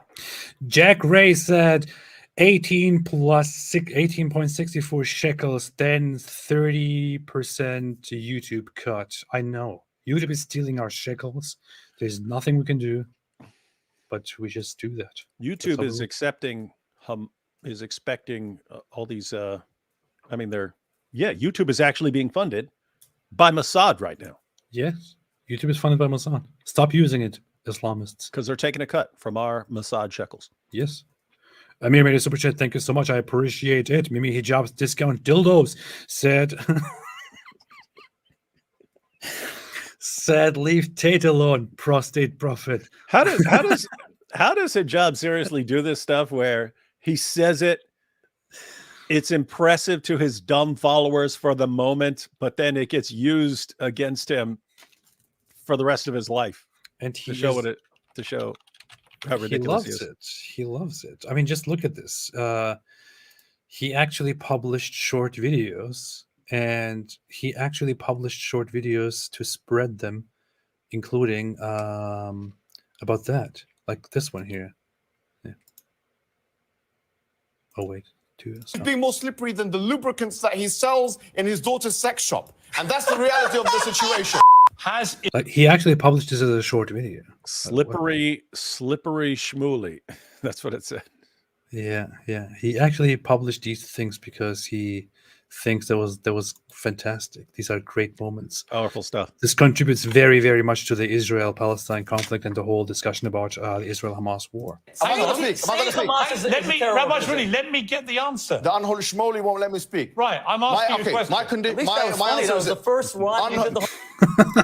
It's like the rest of the stuff is like, dude, shut up. But at least that was actually funny.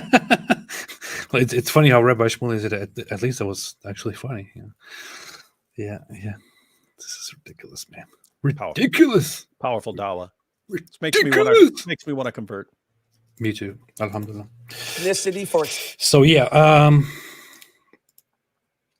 Giovanni Garcia said to David, you should make a skit where Mo comes out to pray and all his followers and fellow prayers are looking at him oddly because his robes are covered in wet spots. Yeah, man. What's funny is in my you could actually continue it because his followers basically find out what the wet spots are. Because guys, this is all in the hadith, seriously. And then he would go out to pray, and Aisha's scrubbing the semen off his clothes because he's going out to the mosque. You could have like his followers figure out what these wet spots are, and like he shows up and he's going to hug them, and they're like, "Oh, hey!" They're kind of backing up or coming up with excuses for why they don't want to hug him. You know what's funny? So the Prophet Tales, which I published a while ago, which Saitin made the graphics for me. Oh, he added an interesting detail here to the clothes of Muhammad. He's got the semen stains, and I only noticed that like reviewing it several times. I was like, wait a minute. He didn't even tell me about it. He just did it, and I noticed it later on, and I started laughing about it. That was very good, very, very good, very good stuff. Powerful stuff. Powerful. Amir said, "Here's your daily shekels. Thank you so much. I appreciate it." Dexter Martin said, "You're surprised Wilders won Dutch election." I am surprised. I'm very surprised. I'm going to see what happens. See what happens now. See what they do now. I'm really wondering where this will go. Like Geert Wilders, with his party and people like him, they were very, very clearly and strictly against open immigration policies, against appeasing Islam and Muslims and so on. And I'm really wondering what they can and what they will actually do now. I don't know. Probably lots of deportations or something.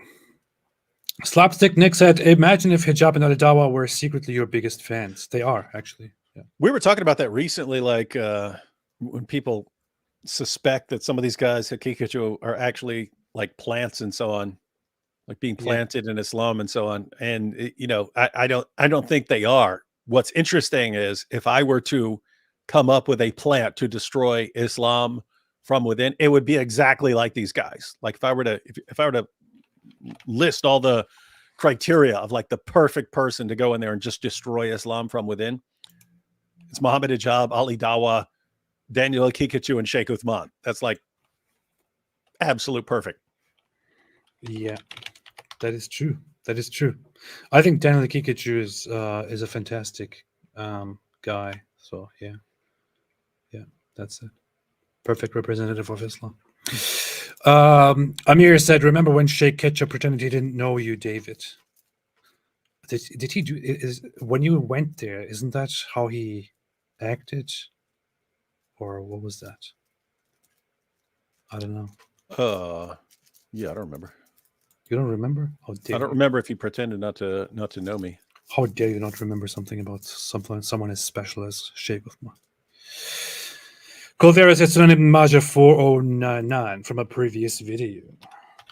What is that? What is that?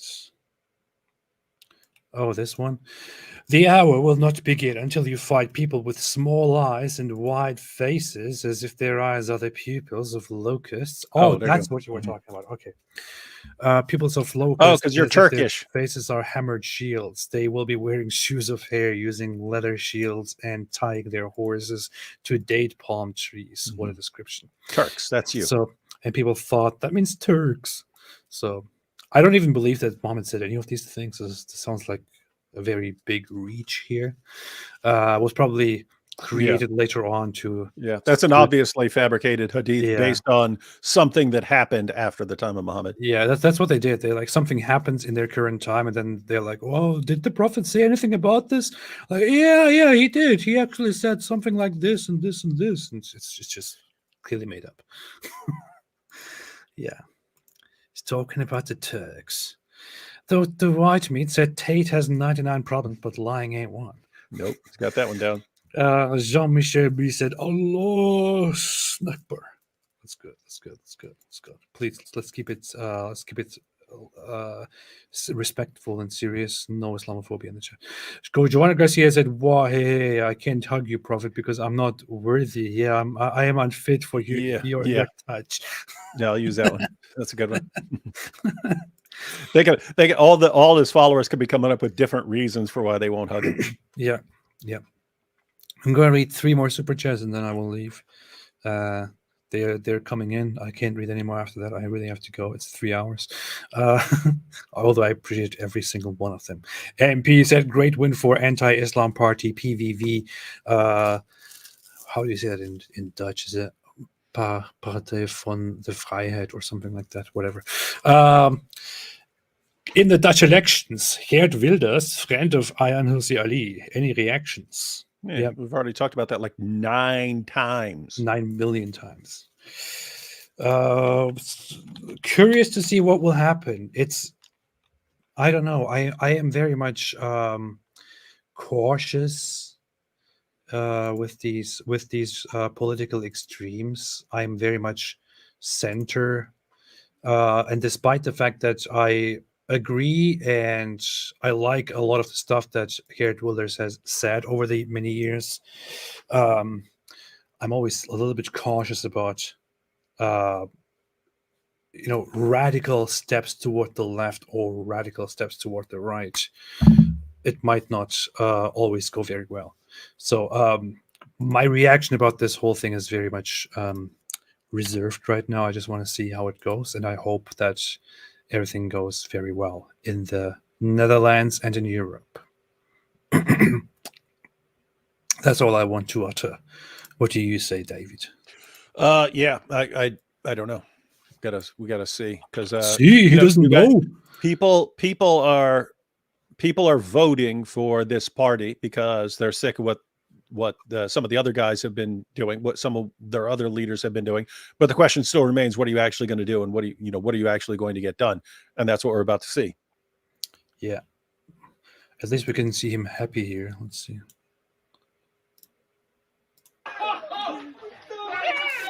Look at the size of that head, man.